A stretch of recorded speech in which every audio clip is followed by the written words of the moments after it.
side quests, I'm seeing these videos at 3 million, 4 million, 5 million Yeah, views. so you know motherfuckers are watching it, bro. Yeah, that's you know. what I'm saying. I'm like, yo, everybody keep talking about discoverability. These are the most popular videos out right now on freaking YouTube when the game came out. Like, y'all either y'all lying to me or y'all did the same thing I had to do with this side quest because I couldn't figure it out. Like, what the hell? It's a lie, man. There's nothing wrong with it. Finding that, but what's wrong? It's not even the game. Nothing's wrong with the game. It's the people lying about the game. They're presented in a way that's just not true.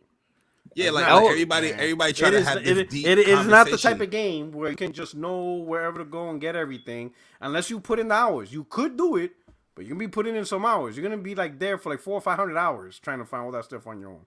But if you beat the game like in 70 hours and you tell me you found all this stuff, nah, you went through, which is nothing wrong. But just admit you went through a walkthrough guide. Just don't lie. There's nothing wrong with that, for real. I want to make that clear. I've used walkthrough guides. There was just some stuff I'm like, I don't know what to do, and I ain't putting another 5, 10, 15 hours to figure it out. That's too long for me. Once, so all this lies and stuff, I'm like, man, these guys are just lying as if we haven't been playing Souls games for like, what, now? they be going 10 deep in convo. We gonna get into all this. Chat, what's up? I just wanted to say, welcome to episode 49. Solid Rev is sick. Last minute thing. It is what it is. I got the reinforcements coming. Listen, first of all, I want to say this. I've been messaging Jay Bari and Porter Rock. I feel like for a month now. Hey, you want to come on? And it's always last minute because I'm a piece of shit. You know what I mean? I'm very irresponsible with that shit. I'm bad with DMs. But y'all always complain that Blaze, you don't expand. Even Solid Rev. Oh, you need to expand. You need to fuck with more people. You need to get more guests. I don't want to hear nothing tonight. Okay? These are brand new, bro. They got the tag. I can pop the tag off Jay Bari. I can pull it right off him. He's brand new. Sorry. So these are their first time on the cast, and I appreciate them. It's last minute. It's mad love. I got love for both of these guys, for real. Like, these are guys I respect in the community big time, for real. I'm not even just saying this shit. I'm really grateful that Jay Bari, Porter Rock was like 30-minute last minute. Jay Bari was like 5-minute last minute. So I appreciate these guys because I know everybody got their own life and families or whatever. You know what I mean? They got shit they got to do. So I appreciate that. We can jump into a couple things. I want to just say also, Elden Ring, before we get into it, is a game that I got early. How I got early, I can't really disclose that. No Firm Software doesn't like, oh, Blaze, you're just like an incredible YouTuber. Like, I got a shitty ass little channel. I got blessed by somebody. Let's just say that's in the industry, and they knew how much of a Souls fan I am, and they gave me the code. So I was playing Elden Ring 2 weeks early, blind, people, no help, nobody to talk to, embargoes. That shit was hard. So when people say Elden Ring was easy, yeah, it's easy when you can kind of glance and chop it up with somebody like, yo, would you go here? Did you go? But anyway, Elden Ring and God of War, to me, and I know people are going to have different opinions on this podcast, are the two titans that are going to clash for Game of the Year, in my opinion. Now, I know people love Horizon, right? There's a lot of Horizon fans out there and feel like Horizon, people kind of sleep on Horizon. I feel like people don't give Horizon the respect that it gets sometimes. But we're going to get into all that. Porter Rock, thank you for showing up, brother. Plug your stuff, man. Tell them where they can find you. If you guys don't know about Porter Rock, he has a great podcast, 60 Frames. Go check it out. But yeah, plug your stuff, man. Hey, what's up? My friends, my fellow gamers, Alpin here. First time on Solidcast. Long time coming. Glad I was able to come through. And I support your channel and every time, bro. Looking forward to podcasting with Rev. I never podcasted with Rev. I know, bro. He's a unicorn. I've been watching him for years. Ever since he used to make fun of going back to the PS3 days, and he was making fun of his Xbox with Halo, like you couldn't get girls. Yo, his videos were hilarious. But that? Listen, I've been following them. That's removed for a long time. A lot of people don't know the history of some of you guys, of Solid Rev and stuff like that. Even Baron. A lot of people don't remember the stuff Baron used to do with the Wii and stuff. Yo, there's some great history. But I hope he gets better. Wish him a speedy recovery and get healthy and stuff. And hopefully we could do another time. But anyway, hey, your only friend is YouTube Streets. You can catch me every Tuesday. 5:30 p.m. Eastern time, 60 frames, no lag. Podcast, of course, Bari's in there too. The best lists on YouTube. But anyway, let's talk about this, man. Thank you so much for the invite. You're welcome, Bari. What's up, man? Yo, by the way, Bari, you don't know this, but you know your little theme song. What it do? What it is? What's up? You know. I swear to God, I'm not making this up. We got a meme going on. Like every time I pop up, I'm like, yo, what it do? What it is? What's up? Like I asked Jack move. Ask Jack. We be like just mad funny. You don't even know that shit. That shit's been going on for like months. We sing that shit randomly, bro. Just letting you know. That's my man, Sick Humor TV. You know, yeah. Nah, good track. Great track. Great track. But yeah, Bari, let them know where they can find you, man. Yeah, man. Appreciate the invite, man. It's a long time coming. Always been watching the podcast, Blaze. Solid cast. I even got the t-shirt and all that, you know what I mean? So I appreciate that. You know what I mean? We vibe out with a t-shirt and all that. But like sorry, right now I don't have a camera set up. But that's soon come. It soon come. It's just been prioritizing the things a little differently as far as on the camera. But that is one of the things that we're gonna be getting. And that's I know a lot of people's into that stuff and like that stuff. So that stuff is gonna be coming real soon.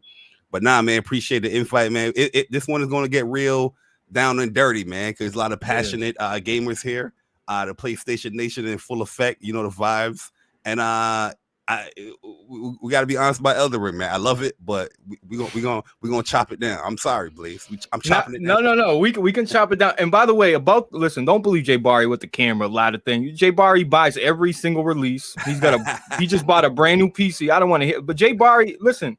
No homo, bro. He said, listen, if I was a girl, I would give him a shot. I'm serious. Like, so shout out to people showing. I like people. Like, you know why I like Porter Rock and Jay Bari? Because they're real people. Yeah. These are real people, bro. I can see their face. They're not hiding behind the logo. Yeah. That's all I'm saying. You don't see me with the anime girl. The thing is, like the reason why I don't have a camera yet, because I'm a type of dude where I can easily buy like a 1080p 60 frame per second camera. But I don't want that. I wouldn't be happy with that. You know what I mean? He wants the 8K. Yeah, I want the big ass. You know what I mean? DSL camera. You know what I mean? He wants that thing. He wants that thing with ray tracing. He wants his podcast be ray traced. But nah, it's definitely coming, because on What's Up PlayStation, we definitely gonna be changing up a few things when it comes to great podcast, people. Man, what a great podcast. What's Up PlayStation? Great podcast. Great let me just say, great PlayStation podcast, right? Yes. It is what it is. That's, you know what I mean? And listen, they've gotten some guests on there that, you know what I mean? Woof, shook it up a little bit. I'm gonna just be real with you. Real talk though. I'm a big fan of your podcast too, man. I got a bone to pick with Rev, because he's the one that had me buying all these goddamn Xboxes and controllers and all this shit. You know what I mean? Because the original Xbox, that junk was dead zone center. The Xbox One, it was dead zone center. I couldn't really play like the games on there, because I don't know how people be doing it on Xbox with them dead zones. So I remember watching a video with Rev, and he's talking about, the Elite controller is the wave. You should get it. It fixes a lot of the issues with the dead zones on Xbox. Yeah, exactly. So I was out there, hunting down an Elite controller, and I couldn't find one, but I could find a bundle. So guess what I had to do? I bought an Elite controller bundle, Xbox One. I had two Xbox Ones in my goddamn in my house because of Rev and me buying that Elite controller bundle. But it did fix a lot of the issues though. With the Xbox. Listen, all right. Everybody knows I'm a big Souls guy, right? But I want y'all to be listening. It's gonna be raw anyway. Like I don't, and while people fill in, I know I'm like 6 minutes early, the 9:30 mark, but whatever. These guys were here. I didn't want to keep them waiting. Elden Ring got a what? 96, Jay Bari? Yeah. Was it 97? 97, 96. 96. Okay. I'll double check for you. What does it deserve that score? Personally, I personally gave Elden Ring, I think I gave it like an 8.5. I can see why it got that type of score, because it is an amazing game. You know what I mean? 96. The reason why I gave it the score I gave it is due to some of the performance issues with the game.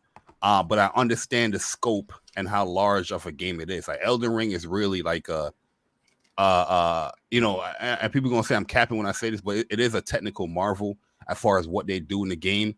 Because there is a lot to explore in that goddamn game. I mean, like from from just the ground level, the subsurface level. There's so much in the goddamn game, up in the sky, butterflies. Every goddamn place there's something to do in Elden Ring. So I can understand that. Yes, I would have liked it to be looking a little bit better and performing better, but overall, I was happy with the game overall. I just think you got a platinum, right? Yeah, I platinumed the game. Like I did the save. Beat the game 3 times. The Bloodborne finesse. The finesse, the cloud save. Yeah, but I ended up beating the game 2 times officially because I was doing like a lore run, and that's when I really, really fell in love with Elden Ring because I was understanding why these bosses were so much. Like, oh, there's an actual story. You know how people just go for subsurface level, like, oh, why these bosses are the same, but there's an actual reason of why these bosses are the same. You know what I mean? So I was like, yeah, I definitely was loving this game much, much more. And I definitely wanted to fight what's her name? Michaelia once again, you know what I mean, with my beefed up, new game plus build. So I was like, yeah, I'm gonna definitely play it again. But nah, I definitely love the game. Huh? I remember seeing Jay Bari on a horse fighting this. Listen, he was bullying the boss. He had a +10 mimic. +10 Moonville. He had a +10 fucking what's the other bleed? Rivers of Blood.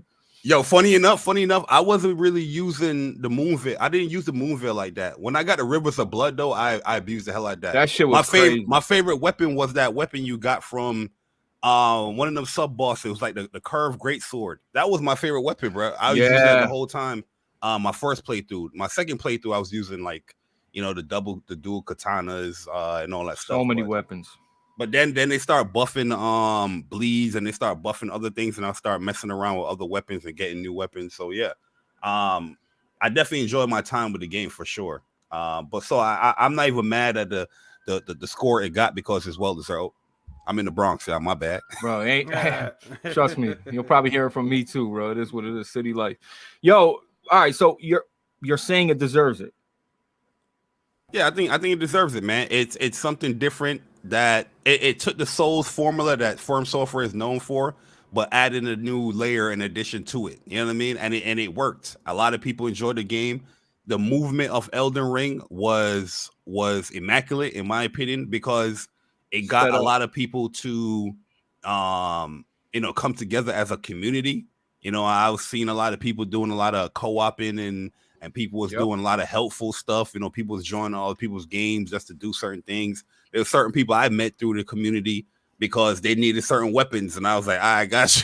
You know what I mean? Or I needed a certain weapon. I was like, I got you. They got me. You know what I mean? So it was definitely a movement. Just overall gaming wise, this shit was a big game, people. I know people want to downplay, God of War is out, and listen, we're gonna get on all that, but that shit was a problem at one. Like you couldn't go anywhere without seeing Elden Ring somewhere. Like somebody 100%. Talking about it. Porter Rock, I know he's played if not all the Souls game. I know he hasn't played Elden Ring personally yet. Played Elden Ring yet. But you see the success it's getting. You see all the people that were talking about it. I know just briefly because you haven't played it, but you know what you're gonna get. Porter Rock, you played Dark Souls like 1, 2, 3. Just to give it, I played. Yeah, so I played Demon Souls on the PS3 when people weren't even talking about it, and then all of a sudden it got popular. Played Dark Souls 1, Dark Souls 2, Dark Souls 3. I even played games that were like kind of like spin-offs. Bloodborne, of course, still probably my favorite Soulsborne type game. But I played Neo 1, Neo 2. I played Mortal Shell, Surge. The reason why I didn't play Elden Ring because I got kind of like a Souls. Burnt out. Burnt out. The game that took me over the edge, which I didn't expect it to happen, was Jedi, Fallen Order. That was Soulsy, yeah. It was. It's good, game. But I didn't expect it. Great game, but I didn't expect. When you play a Star Wars game, there's certain things you expect. So when I played that game, and I'm like, man, this is like a Souls type game. I was like, great game, but I was like, yeah, I'm done for Souls games in a while. Like this is like it started coming out of my soup, like Souls. So I'm like, damn. So I didn't play it, but especially from Software, they still follow the same form. Sekiro also is another one, right? Played that one. They follow the same formula, but they find ways to improve it to make it better. with every iteration. But there's certain things that's not going to change, with the Soulsborne game, right? And I think one of them, the same formula, obviously, whether it's the arch pits or whatever, the difficulty, the cheesy, you walk somewhere and you fall to your death instantly. There's certain things that is always there and it will always forever be there. And then also, as they open up the world more and more, they added more stuff for you to discover. I remember the transition from Demon Souls to Dark Souls. That in itself was a huge transition. Because remember, Demon Souls was, you have those 5 arch areas, right? But then when they created Dark Souls, it was kind of open world in a way. I mean, what they did was... you could just keep going. You could just keep going, but you're going around in circles. So they just took the Archstones concept, and instead of going back to the Nexus, you just could keep going. That level design... It was phenomenal. It changed the game. You couldn't go back to it, right? And then at that point, they just followed that same formula with every iteration, and now they expanded it with Elden Ring to where it's now a true open world design and stuff like that, right? But some of it's still the same. You're going to get lost. You're not going to know what to do. Some of the stuff that you have to do is almost like impossible to just think on your own. It's very challenging and stuff like that, But the one thing I would say all Souls type games have in common is they're not really hard. If you actually put the effort to learn to play it, you get the right character build, then you could go through the game like pretty easily. But if you go in there half-assed, don't put in the effort to actually know the game, then it's gonna seem hard, Yeah, you gotta wait till they click. Once it's click, it's kind of easy. But once you learn the game, you have a little bit of patience. You know what type of character build you want, so you could get the right attributes, right? You could go through the game and beat. And that's a great point because people, it's boss battles, but the AI is gonna have a certain amount of moves, bro. Yes. And once you learn it, that's it. It's not gonna reinvent itself, right? Right. You just gotta it rewards you for putting the effort to literally get good. Because when you get good, you realize the game's not that hard. But this Souls community, I was even gatekeeping at first, like watching people. I was getting out of control, bro. And I said, listen, let me take a step back. It's not that serious. It really isn't. But 96, it does for me. As the biggest Souls guy, I'm telling you, I fucking love this shit. I have over 989 hours in Elden Ring. Okay, beat on PC, beat on PlayStation, Platinum, all that. But what I'm telling you is, 96. You can't. They're using sound assets from Dark Souls 2 and 3 still, like certain item pickups, certain backstab animations. And the thing is, when you see Blue Point, what they did with Demon Souls in that remake, and they put individual unique backstab animations for every individual type of weapon, you really sit back and like, damn, From Software, look it. Yeah, you guys are the go-to this Souls shit, but y'all gotta the next game gotta come heavy. And I understand Elden Ring might have been already in development and it's a cross-gen and blah blah blah, but Elden Ring, they need to they did something different, and I'm not listening. No hate to Souls game. It's just the truth, bro. They're using literally sound assets and animations from Dark Souls 2 and 3, bro. I'm telling you this shit. It's a fact. So I say I say a 91, 92 Elden Ring all day, deservingly, all day. Love that game. No hate towards it, right? Strictly with Horizon over Ragnarok. I don't know, he love Horizon. I love Horizon 2. It's definitely a hard battle between those two. I think Horizon is the most impressive game this really year. Yeah. Between God of War and or all of them. Yeah, Horizon is definitely more impressive on a visual and technicality level than God of War. I just think God of War edges it out more just due to the combat and variety of combat you can do. As far as God of War felt more RPG and action based. Horizon has RPG elements, but it's not as strong as God of War in my opinion. But it's really close between those two for me personally. Do you think God of War, I remember seeing Red Dead Redemption win everything that year. It was winning best this, best that, best this, best that. And then here comes God of War at the end. They're like, nah, Game of the Year, God of War. I remember literally my jaw was like, wow, they gave it to God of War. I was so I was taken back. I was happy about it too, but I was taken back. But I just didn't think, Rockstar got a lot of fanboys. They got a lot of influence in this whole, and I know PlayStation does too. I'm not saying they don't, but like I just did not see that coming at all because Red Dead 2 was just that was the wait, what? Like that was like the shocker moment. Like, yo, like what happened here? Like, that's kind of like the David versus Goliath. Like, yo, you can actually take down Rockstar? Because normally when nobody beats Rockstar. No one messes with Rockstar. Nobody. You don't mess with Rockstar. When Rockstar speaks, everybody just shut up and listen. And then that's it. Yo. So yeah, that was I remember that because that night of the awards, J-Dub, he actually went out. He's like, yo, shout out to he said, screw this. I got my money on God of War. If God of War doesn't win Game of the Year, I'm gonna give 3 random people Xbox. At the time, it was Xbox One X's. Yeah, I remember that. And he ain't lying. 3. And he ain't lying. And he don't lie. He would have done it. He would have chose 3 random people and be like, "Hey, I'm gonna send you an Xbox One X. Give me your address." He would have done it. And because you know what? People were hoping. And when God of War 1, people were more mad at the fact he's not buying Xbox One X's than the game, yo. J-Dub's done a lot for this community, and I have done a lot. But you know what? There's a guy underneath me that's done a lot too, bro. Yeah. Giving away. Yo, Jay Bari, I might have been sleeping on your giveaways, bro. You know what I mean?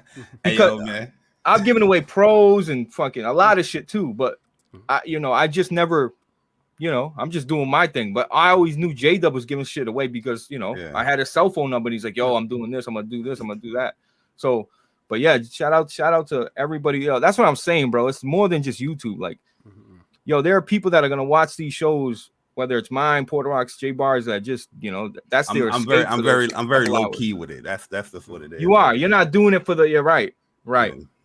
A lot of people do shit for different reasons, man. You can smell a fake motherfucker from a mile away. Like J-Dub was doing it. He wasn't even like saying subscribe or he wasn't even pushing his channel. Right. Like you didn't even know that he was doing it. He would just come out of nowhere and be like, "Hey, congratulations, you won this," and the people are like, "What are you talking about? Like what?" Because he would just randomly go through his follower list. I remember he told me he just gave his followers list to one of his kids. And he told his kids pick 5 names, and his kid just went through this one. He's like, got it. Yeah, J-Dub was a great guy, crazy. man. Man, great dude. Nah, he is, and he's a better father, bro. Like, I mean, people see him as a troll, and like, bro, he's just messing around, bro. Like that dude's a great man. That's what you expect from the PlayStation Nation, man. There's a lot of people out here that be blessing people in this community within the PlayStation community. You know what I mean? And it's great to see. Like I see it all the time from Blaze. I see it all the time from J-Dub. My man Strictly, I see it all the time as hell. Strictly. Persona, I see from Persona a lot. You know what I mean? It's a great thing out here, man.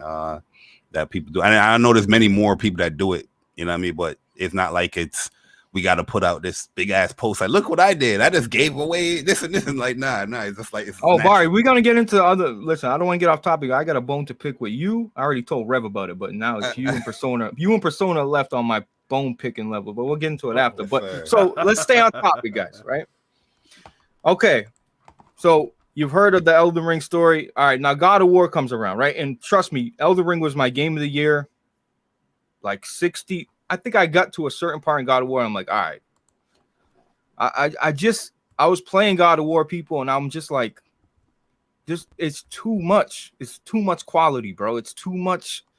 The voice acting, it's fucking the animations and everything's so seamless and it works perfect and no loading screens and. I got to a point, I wanted to really spoil. Y'all beat the game yet? Yeah. I haven't beaten it yet. Okay. All right, cool. Are you far in, P-Rock, or are you not far? I'm pretty far. I'm pretty far in. Oh, right. Yeah, it's a big game, man. It's a fucking big game. I know. I was like, holy cow. And I'm when you hear that, hey, brother, we could go here if you want. You're like, all right, bro, let's go in this adventure. Bro. There's sections that open up other sections. Like, my God. Every time there's a side mission, I'm like, yep, gotta go do another side mission. Before I move on. That's how I am. Like people say, yo, Bari, why you rush through the game to platinum it? I ain't rushed through nothing. I did every side mission I could do in the game. When I finished the game, I was like I was close to 80% as far as like trophy progression because I was doing everything. You know what I mean? And when I beat the game, I was like at 60 something hours, 68 or something like that. What about trophy level when you beat the game? Yeah, it's like 78 or 70 something. I was at. There was like a few trophies I needed. But and those you couldn't get until you beat the game. I ain't a platinum chaser, bro. I don't know how y'all do that shit, bro. You know what I mean? I'm not a platinum chaser either, but certain games I will. God of War's Horizon Zero Dawn. There's certain like whatever game you see that have a platinum list is most likely because that game. I love those games. Like I got to do it. I want to do everything I can do in that game. I want to do it. So, and there's only I tend to look at like when I beat the game, I tend to look at if I'm above 50%, I'm like I go for it. You know what I mean? Because I don't look at no trophies when I'm playing the game. I guess I hate spoiling myself, and some of these trophies just be spoiling shit. So when I look at a trophy when I beat it, I'm like, okay, I'm at 70-something%, or I'm at 60-something%. Let me go for the platinum. You know what I mean? That's how I go when it comes to platinum. So yeah, I'm playing God of War, and I got to a point where, you know, no spoilers, but whatever. I'm like, fuck, man. Like I'm on a horse, let's just say, and I go somewhere, and I'm just bro, that shit. I'm like, I get my phone, I point it to my television, I start running my mouth. God of War's game of the year. That's that. You know anything PlayStation I do, fucking people suck it off like Sony, baby. I mean? Right, but you know, God of War is my game of the year, bro. And you know what?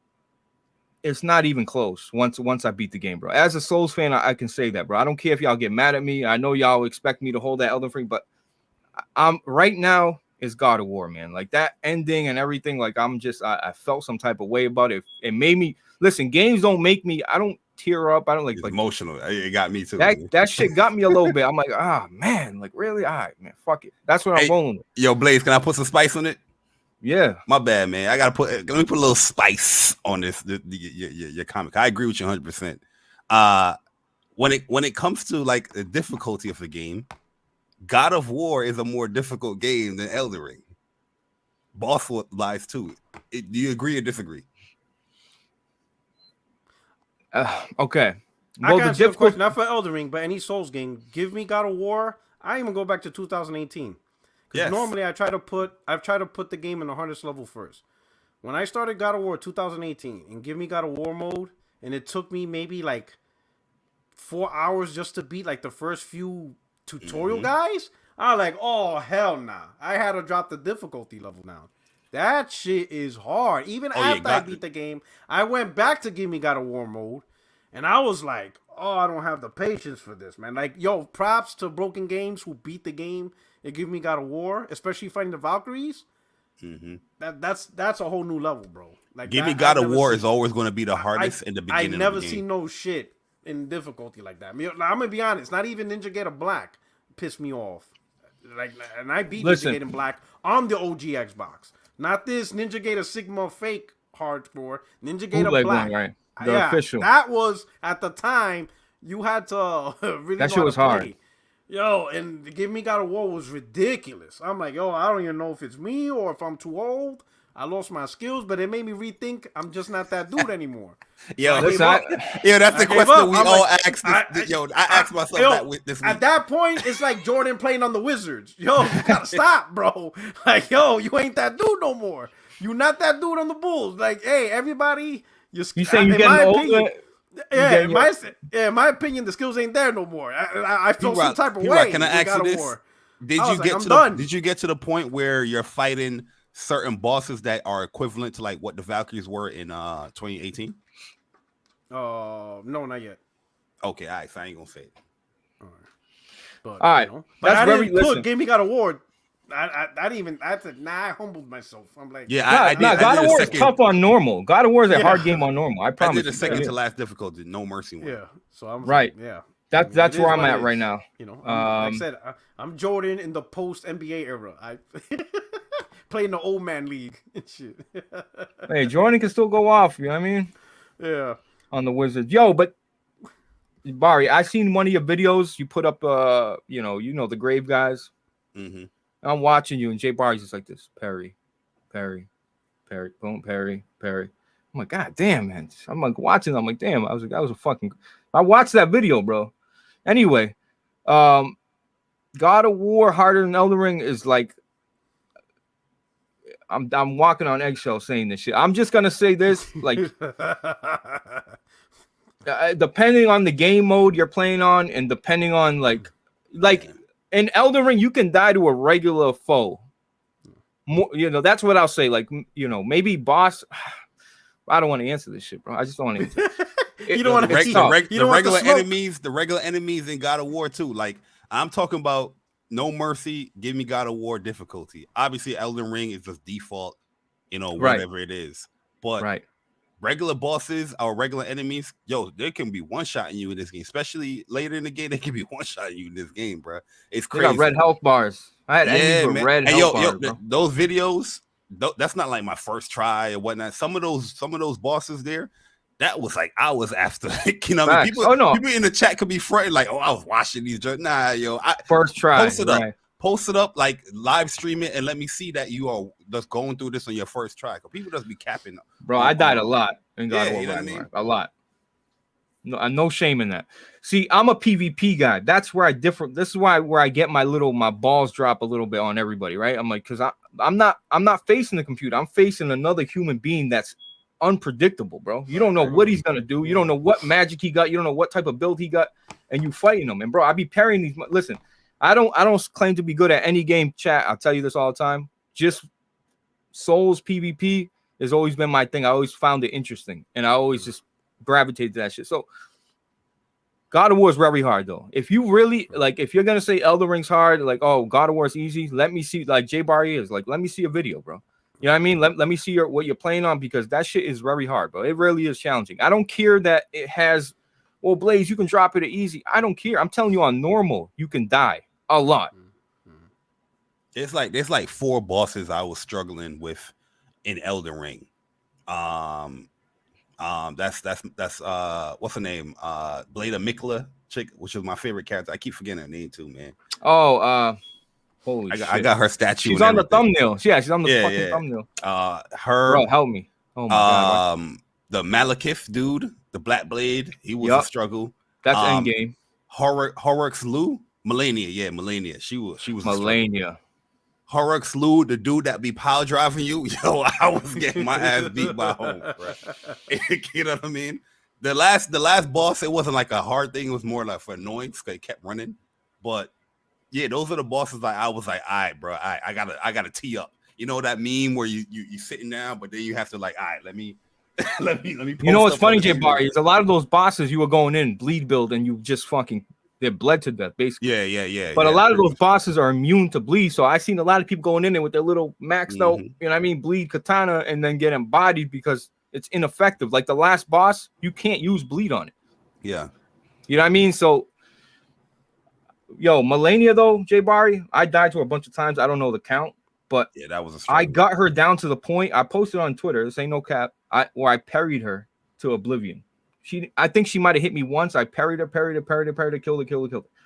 Like I was so annoyed with that fucking boss fight. That was oof. I want to say it took me about like 2+ hours, almost 3 hours, to beat Melania the first try. That should have been the final boss. If I'm being fucking completely honest with that. And people, that's a missable boss. There's people that didn't even fight that boss. You got to go out of your way to find that bitch. Yeah, to get to her is the difficulty too. Like, right, fact. I was raging to get to her, yo. We was in a party chat, and the PlayStation has the share the screen, and Persona will let you know, bro. It's like, yo, if Persona wasn't in the chat, like cheer, like, nah, Bar, you got it. I probably would have been like, nah, man, fuck this boss. I'm moving on, bro. But you needed it for the platinum, bro. Man. And hey, that feeling when you finally beat her, it's like, oh, like you shaking everything. You don't want to touch the controller no more for a little bit. You just want to enjoy that. You know what I mean? It's like, yeah, I beat you. He was tough, bro. All right. So you're playing. I'll start with Jay Bari because he beat it and I'll get the point. So you're playing God of War. Was Horizon your game of the year after Elden Ring? Because if that's the case, then I got to go a different direction. Yeah. Horizon was my game of the year. I felt even after Elden Ring. Yeah, even after Elden Ring. I felt like there was no other game that came close to Horizon, gameplay wise. The world in that game was amazing. Like the little intricate details that Guerrilla done in that game is just amazing. I think a lot of people I don't think Aloy's a boring fucking character. Jay Bari, listen. Oh, hold on. I don't want to cut you off. All right, look. As PlayStation fans, can we be real? Do we gotta like everything that PlayStation puts up? You gotta like it? Like, no. If you don't eat green beans and it has a Sony logo on it, I'm like, yo, eat these green beans. You're like, hell nah. But do well, like you Jay know Bari. me about the Vita. So if you know there's anybody in PlayStation Nation that will tell you something is trash, you were wrong for that, by the way. I know, but at least you know if there's something I don't like about PlayStation, I will absolutely say, yeah, this ain't it, dog. Like, this ain't it. But I see what you're saying, dog. I think the thing with Aloy, I think she's a good character, but Jay Bar alluded to earlier. Her combat is not that good. Like, Horizon doesn't have really good combat. It doesn't have anything. The bow play is that good. Stands out. The bow plays good, but it's the not melee's really not out. right. The melee they improved on it, but it's not like it's not like optimal. You know what I mean? Right. They improved on it, but it's not optimal. Yeah. And even the bow. While it's still good, it's still nothing like standout. Like if there was like she needs something to stand her out. Like if you're gonna focus on the bow, then really like do something that really, I don't know, like give her ability to shoot a bow off a tree and hit the back, like make a hawk eye or something. Like really go in. I like the bow play though. I like the bow play. The DualSense bow play felt much better than the first one. The bow play plays good, but it's not standout. It's like. Her bow is not the equivalent of Kratos' Chaos Blades. Let's put it that way. They're not the same. To her, it's just someone who can use a bow. If they were to make her more like Hawkeye, like give her something significant, then whatever. But overall, in terms of combat and love, she's average. She doesn't do anything spectacular. There's nothing spectacular about her in terms of combat, and I think that's what's missing from her. Like she needs something that other than being, a female character, which I think is great. I like her backstory and stuff, but when you play her combat doesn't really stand her out. Even like Nathan Drake, he uses a pistol, but the way he moves, his agility and all this stuff, and then when they do the QT fighting sequences, he stands out. She doesn't have that. Wow, that's surprising from you, Puerto Rock. I didn't think. Listen, man. But that's what it is. I think it's a great game overall, but what's missing is they didn't give her like a great oomph behind her combat so she could stand out. Jay Bari feels differently. I know I definitely feel differently. I get where he's coming from though, but I felt like Forbidden West was that standout to that the bow play because they added much more, but they made it where you get to decide, as far as what you want to stand out with the bow. But I get where he's coming from though. There's good points where he's coming from with that. But I felt overall the combat in the game was appealing enough for me to play hundreds and 100+ hours in the game. Where the melee I don't think is the greatest still at this point, but they did add some cool combos with it. Just the fact that you don't really necessarily need to do it, in my personal opinion, from what I've been playing. And now I'm playing like on the hardest difficulty to get that trophy and all that stuff. And that stuff, it comes much more needed to do that with that difficulty because the bow is not going to cut it when it comes to these armored points, with these armor dudes like that. You got to do some melee attacks with it. But I just feel like Horizon, no other game stand up to it outside of God of War. Just the overall scale and scope of that game, the world that they created, the dichotomy within the actual NPCs and those tribes and all vastly improved on. It's crazy what the world they built in that game and how impressive it is on a visual level. Everything that's being done in that game, real time, and it's looking like that is crazy. And on an enemy level, there's no other game detail wise as that detail like Horizon. Every individual part is moving for all these machines, and there's multiple of them there. When you really look at like a Tremor Tusk or one of those bigger machines, it's like, damn. Like, bro, you putting all this shit in the game and it's running like this, it's beautiful like this, it's seamless like this. It's crazy what Horizon has done with that game. And I overall, I enjoyed Aloy. I thought she was a little bit more sassy, a little bit more personable in this game. Where she wasn't taking nobody's shit. You know what I mean? Straight like that. She was like, nope, this is what I'm doing. This is how it's gonna flow. You either like it or not. You want to be saved. In the other game, I felt like she was a little bit more timid until you get to like the ending. But this game, she knew who she was, and she was more bold, and she wasn't taking nobody's shit. You know what I mean? Even when she caught up with quote unquote the other side of or the other clones of Aloy and whatnot, right. She wasn't taking her shit from her either. She was like, nah, bro, you gonna do this? What you gonna do, yo? You know what I mean? So Horizon's edging out God of War for you?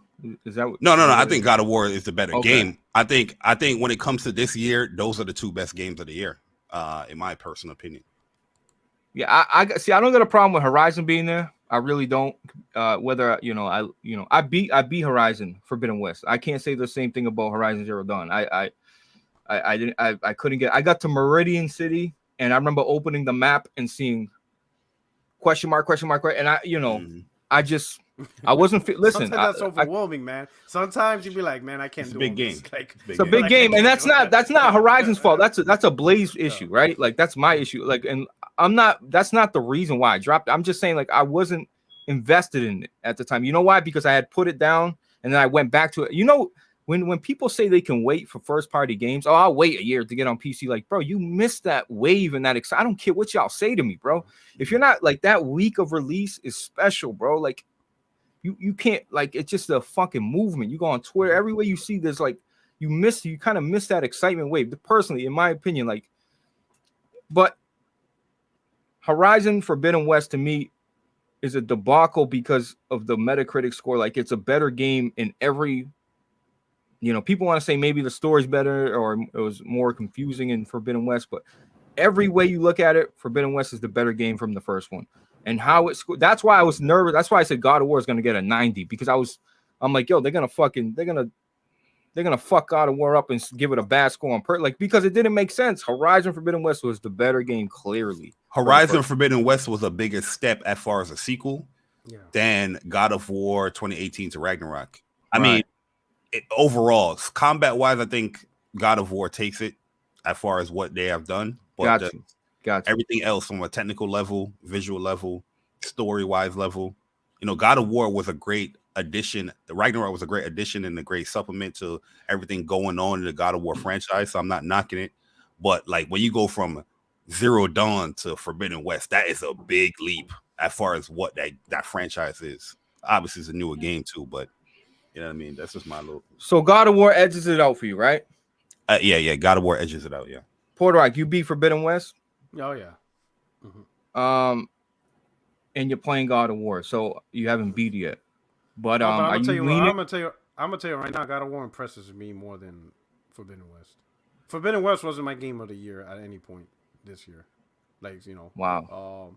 I figured at the time when I played Forbidden West, I'm thinking, maybe by the summer, whatever, I'll probably play Elden Ring. So I reserved my judgment.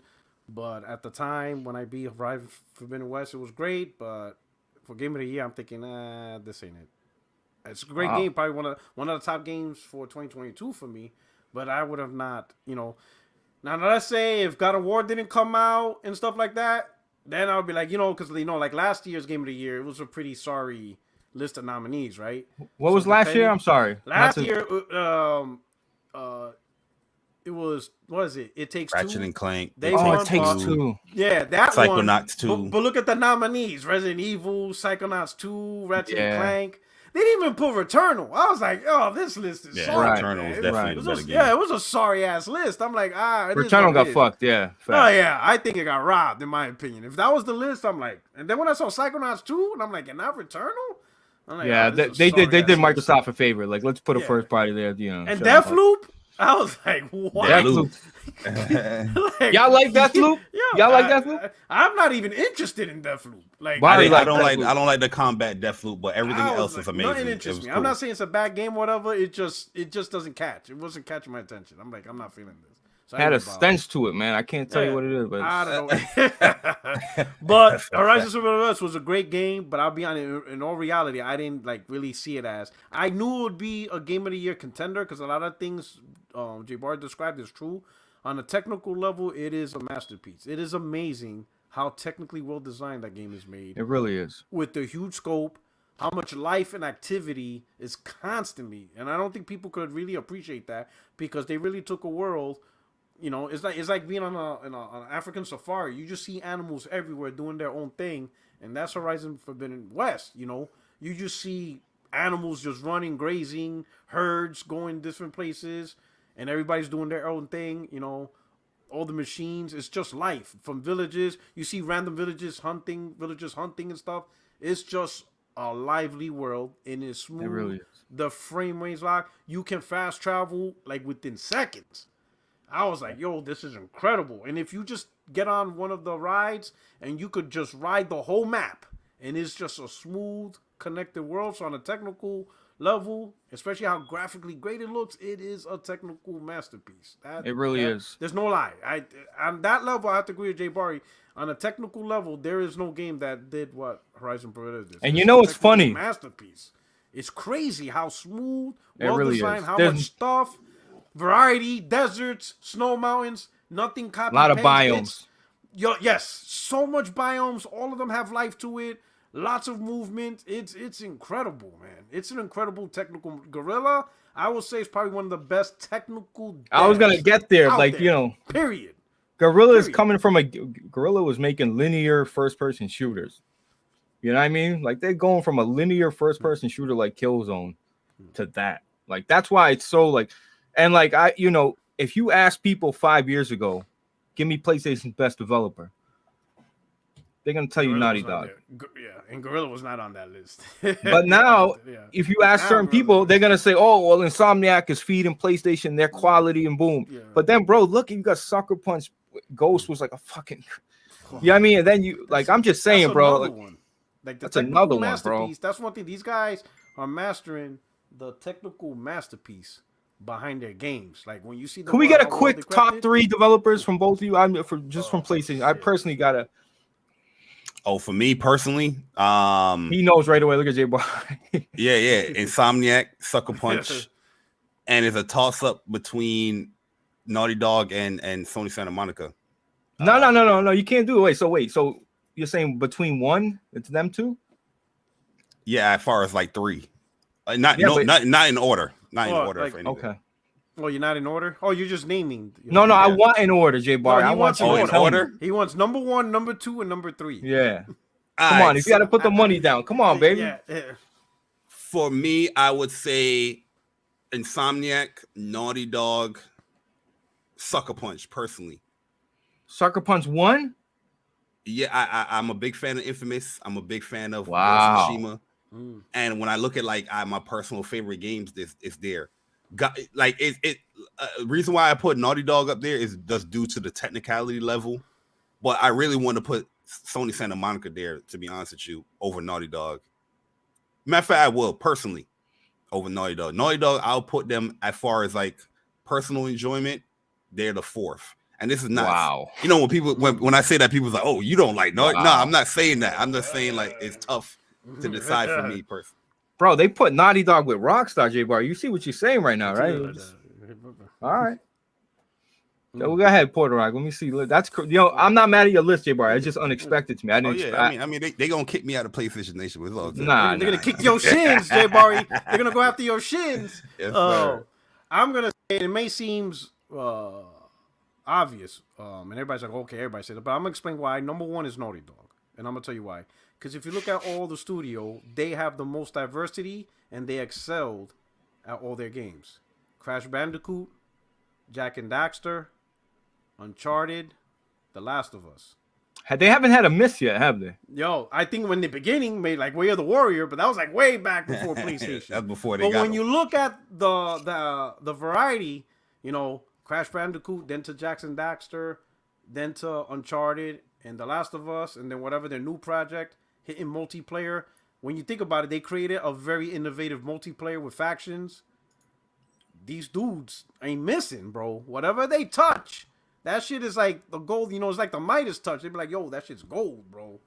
So across multiple platforms, you know what I'm saying? Going back to the PS1. Multiple generations, multiple genres, even touchdown multiplayer. You know what I'm saying? These dudes, right? And they're usually, if you think of a first party that represents PlayStation's best on what the console can really do, Naughty Dog's probably the team that's gonna do it. You know, remember, these are the dudes when they showed The Last of Us 2, people were like, oh no, that's on a PS5 dev kit. You're like, what? what are you talking about? Yeah. So I gotta give Naughty Dog that number 1 spot. All right.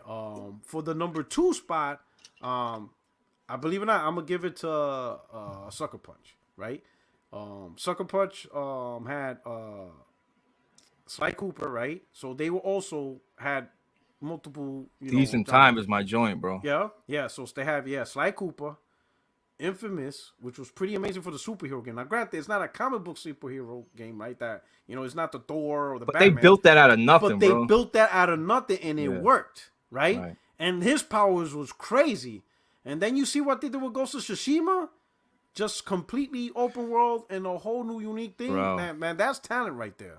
So I give them the number 2 spot because Sucker Punch is pretty amazing. The number 3, this is the hard one. This is the hard one, bro. This is the hard one. Right? Who you leaving out, bro? Damn. All right. But I'm going to give number 3 now. I'm going to give number 3 to Insomniac. Right? Wow. What the fuck? But again, this is you're going to see the common theme between the 3. They have multiple genres in their belt. So these guys have Ratchet and Clank. They had Resistance, right? And now what they did was with Spider-Man, the only other developer that took a comic game and made it into a AAA blockbuster game of the year type game was Rocksteady. No one else did that. That's why most people don't believe at the time you can really do it. Right. Comic hero games were comic hero games were usually flops all the time. That's it. So what Rocksteady did, people thinking that you just caught lightning in a bottle once, you will never see another comic book game or another developer even come close to that.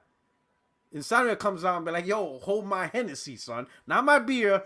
Hold this Hennessy. And I'm going to show you we're going to even go bigger. Yeah. And they did. Their first game, their first try sold 20 million, bro. Yeah, that shit is wild. No comic game ever did that.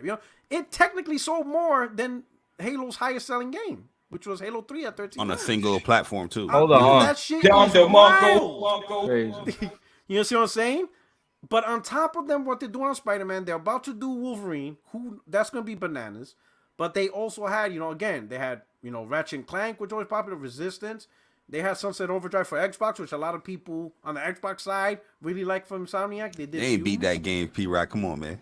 Listen, but the few that did, but if you look at their whole library, they have a lot under their belt. And they generally had one L was that Fuse game. That shit was dog shit. You see what I'm saying? Bro, you remember Fuse? Oh, yeah. And then the one big thing is for this gen, gotta admit, man, for a good minute, Insomniac had PS5 on his back. They were carrying that console. They did. They carried that console. So the output is ridiculous. They earned number 3. The quality and output levels are crazy. That's what I'm saying. Like, it's not just half-ass shit. Like, they're putting out some quality shit. So that's how I see the top 3 is at. Naughty Dog, so everybody, Sucker Punch, Insomniac. Everybody got different opinions. I honestly, I would say this blew your mind. You're like, wait a minute, this did not go the way I thought it was. Like, yo, wait, hold up. Damn, well, all that Santa Monica did, all the God of Wars, y'all just forget about it, huh? Damn. But I'm gonna say, no, it's great, but notice it's God of War. Right.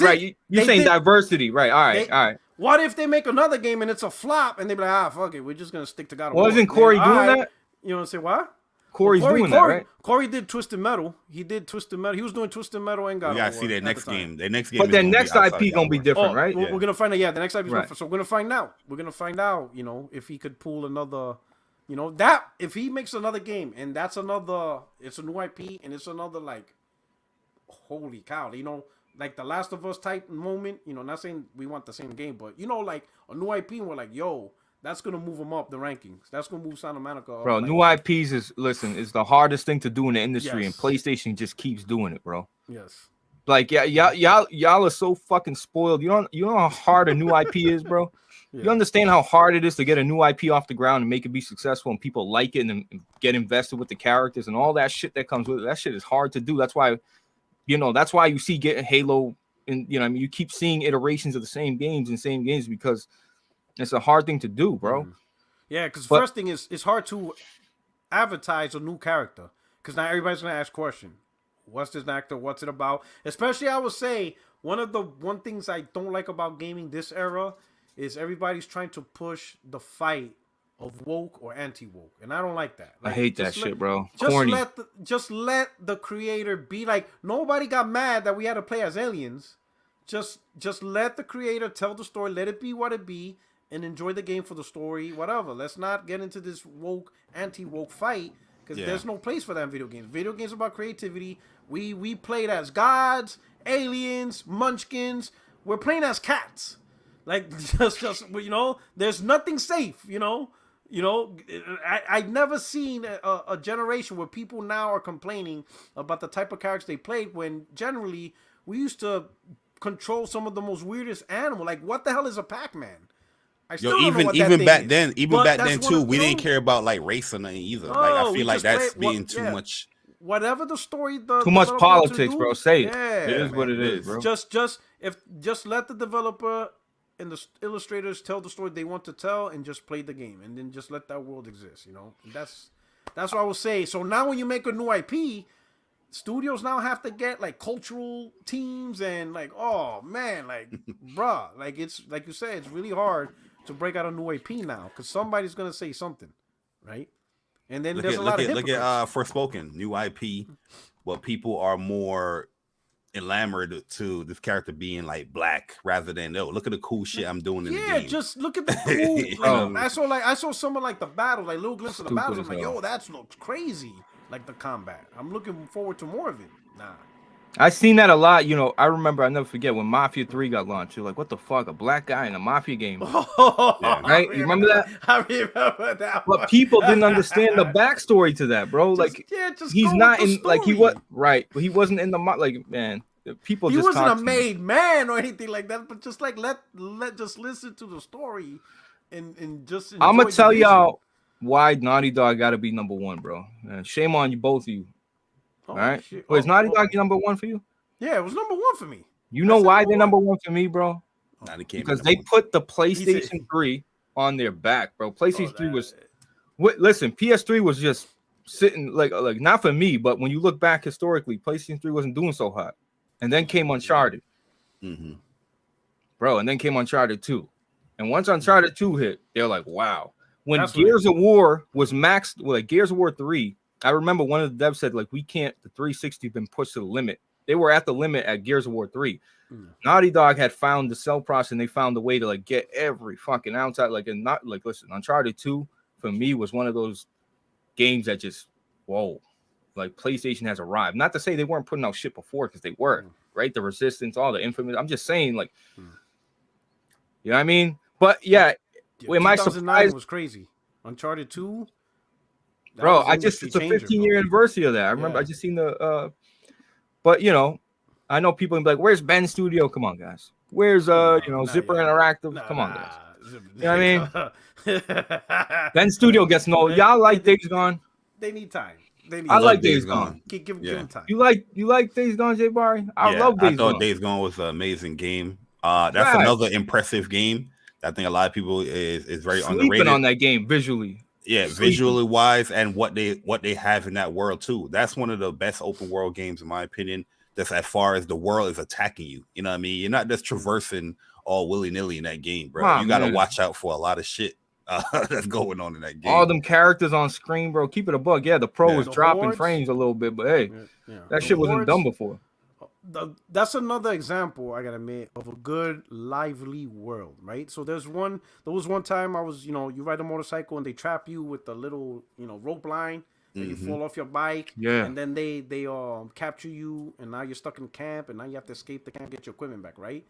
This was probably maybe like my 5th time getting caught on that trap, but there was one particular time where, you wake up, you're in that little locked room, but all I'm hearing is gunshots and like everybody's wilding out. And I'm like, what's going on? So I opened the door. The horde was going through the camp and killing all the bad guys. Yo, facts. I was like, I closed the door and I just waited until it got quiet. I open the door. You see the hordes just walking up the mountain. Yo, they killed the whole camp. They did the job for you, bro. And I was like, yo, this is crazy because it's not scripted. Mm-hmm. It just so happened the horde was just walking there and they just ate everybody up. And I just got my gear and I got on my bike and drove away. Got the hell up out of there. Yo, that was crazy. I'm like, yo, this yo, the way how they trap you was mad cool too. They'd be like, oh, search here in this area. Like, all right, oh, let me get this whatever thing I need to get. You know what I mean? Equipment for whatever. And then yo, it's a freaking trap, yo. I'm getting hanged upside down, and then he's like, "Nope, got you, knock me out." All the time they would try to trap you, man. Like sometimes they'd be like, "Hey, you could find something." I'm like, "Nope, not looking for it. I'm gonna leave that alone. I'm gonna drive away." That's a trap. Yeah, Skinners, man. It's a lively, it's a lively, violent world, and I was impressed with that. I was like, man, this is the start of something for me. You know, Days Gone. They didn't give it a chance. They didn't give it. The only thing I ain't like about Days Gone is the way how they did. Like the cut scenes. I hated that, you know, fade to black, then go to this other scene. I that threw me off. They coming for the Vita, man. They the last game they worked on was on the Vita, bro. Yeah, I appreciate the game though. I thought it was great, especially playing on PS5, with the 60 frames and everything. I was just like, yeah, this game needs this. You know that. So. No, that's what I'm saying. It's a great start, man. It was a great start for their first. Why didn't they get a second chance though? You know what I mean, though? The game? They didn't get a second chance. So they're making a new game. So yeah, but that story, how it ends is like, you know what I mean? Like I would say, so one of the problems I would say, and this is another thing with, you know, having media who only gets paid $20, there's certain things, for whatever reason, that game just seems like it didn't get a fair shake. It's just something, like, there was just a lot of stupid shit. Like, that game, when the reviews came out for that game, that's when I was done with really reviews. Because when I saw reviewers complaining about stuff that's like, this is just a stupid point. Like, one of the GameSpot reviews was pissed off because the character said to his wife, you know, I will ride your ass like I ride my Harley. And that pissed her off. Like, why? That's not even a game reference. That was a reference from Sons of Anarchy. Like, you know. So once I saw they started going after all these weird stuff that's not really about the game, I was like, oh man, this is getting, like, these reviews are just getting it's definitely like, politics now. Like, they don't, like, I don't know. That's just whatever, you know.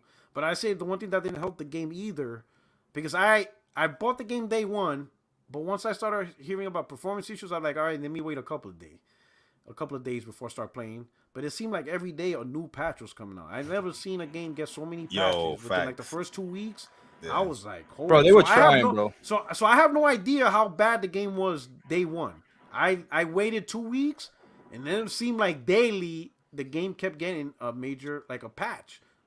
Like one time it was like a 2 gig patch, and it was been 10 days. It had the most patches in a week. Yo, I was like, yo, what's up with this game? But after 2 weeks, I played it, you know. I had some issues with it in the beginning. It was kind of slow, but overall, it was generally a good game. Open world issues, bro. Yeah, there's gonna be some glitches. There's gonna be some. You know what I mean, like, let's not forget like what these other open world games did with glitches and fucking. You know what I mean, putting out the same fucking engine, the same tired ass engine, cough, fucking Bethesda. Like, let's be real. Like, that shit got gypped. But listen, I want to say this about these. You know, do you feel like any game deserves not to be on that Game of the Year list? You got Stray, you got Plague Tale, which I haven't played, but I haven't played it. I could answer that, and I still say this. You know, I haven't played Stray because I don't really care about playing as a cat. It seems cool. Facts. But how the fuck is Sifu not up there, man? Bro. Like, Sifu, I'm going to tell you, if there was any game before God of War that I was kind of like, this is my game right here, it was Sifu, man. That thing hit everything that I love about Kung Fu Fix and fighting, and like, yo, Sifu's the shit, man. It is good. It is really good. You want to know? You want to hear a bad thing about me? God, Sifu came around Dying Light 2, and I was a big fan of the first Dying Light, and I chose to play Dying Light 2, which was a mistake after realizing. But I don't like not leaving. I played it through its completion, but I missed on Sifu. But now I'm like, oh, I'm gonna go back and play it. Oh, Blaze. Well, if you get the platinum, it don't count because they made an easy mode. They were telling me like now they patched it in, and that brings me to this with PlayStation. And this is on God of War as well. It pisses me off that somebody can be playing God of War on easy, which I don't care how you play your games, bro. But I'm just saying, like, easy and the hardest difficulty, and there's no trophy, man. There's no incentive, is what I'm saying. Like, no wonder why people are just being like, they die a couple times. Like, all right, fuck that. I'm playing on easy. There's no incentive to keep you going. Like, and why has PlayStation gone away from that? Jay Bari, as a place that you chase platinums, right? That shit don't piss you off. It does upset me. When I feel like even if they had the difficulty trophy there, it wouldn't even matter in this day and age because there's so much accessibility, things that you can do to manipulate the game. Can you really trust anybody that's playing these games, like bragging about difficulties? They're not like streaming it or showing their game. You know what I mean? Like, but I kind of wish they did incorporate it, but they kind of do now when they do like a new game plus, or they do like a difficulty mode trophy, they will add like a different section to it. And you know what I mean? People can go for that difficulty. Like I said, I'm doing the one with Horizon, and yeah, that shit is harder. the ultra hard, that shit hard, bro. With Horizon, but it's still fun. You know what I mean? But yeah, I wish they would have it, because yeah, that's part of gaming as well. Is the bragging part? Like, nah, I did it on this difficulty. Here's the proof. You know what I mean? But what was the last game? Was it Uncharted 4? I'm thinking on Crushing. That was the last platinum that had difficulty trophies, or it might have been a Naughty Dog game. I'm trying to think. Ghost, no. It might be Spider-Man, no. Yeah, Spider-Man, no. God of War 2018 is like when they kind of really changed that. Yeah, 2018 didn't have difficulty trophy. But the thing is, it's a business move too. That was the first time I noticed. Yeah, it's a business move too, because now when you don't have these difficulty trophies, look how these games is breaking out in sales. You know what I mean? Like, these games are selling 3 million in a weekend, and this in a week. Like they go. You think crazy. It's from the trophy though? That's what you think? Yeah, because now everybody can. It's much easier for everybody to play and beat the game. You know what I mean? Bro, I don't think everybody. Come on, man. Now all of a sudden you see people are now doing what Weapon Wheel has been doing for years. The whole, I beat this amount of games this year. You know what I mean? People are now like, yo, I got this platinum. You know what I mean? Like it's part of their business. You know, it helps the sales with the game. Your thoughts, Puerto Rock, on that? So on difficulty trophies. I'm not a, because third parties are still doing it, Puerto Rock. That's all I'm trying to say. Xbox is not saying, "Oh, we're getting rid of." Xbox got difficulty achievements, and they're all about accessibility. They got the whole controller and everything. They're doing different. Yo, there's difficulty trophies on Xbox. So what the fuck is? To be honest, never really bothered me in any game whether I got. Because you're not a platinum guy. Yeah, right? I'm not a platinum guy. So I just chose a difficulty just ultimately for what I wanted to get out the game. You know, some games aren't good on a normal level. Some games, if it's too easy, it's just not good. You need the characters to be more difficult, more challenging, and stuff like that. That's why more often than not, I'll try to play the game on the hardest level, and then I'll work my way down. Because, you know, some games scale too high. Like God of War, God of War just scaled way too high for my taste. So I went down, and I got the right, difficulty that I want. But it never bothered me about, I beat this game on this trophy or this level. Yeah. I just never really. I'll be honest. The way gaming is now, I'm just happy that you played the goddamn game and didn't just watch it on Twitch. I'm gonna be honest. The way it is now, I don't care if you play on easy. But please tell me. Your description of the game is based on you playing and not because you saw it on Twitch and now you want to have an opinion. So I'm gonna be honest. I'm at the point, play that shit on very easy, but please just pick up the controller and play it. Don't tell me you're a gamer and you just saw it on a stream and that's all you did and that's enough for you. You know?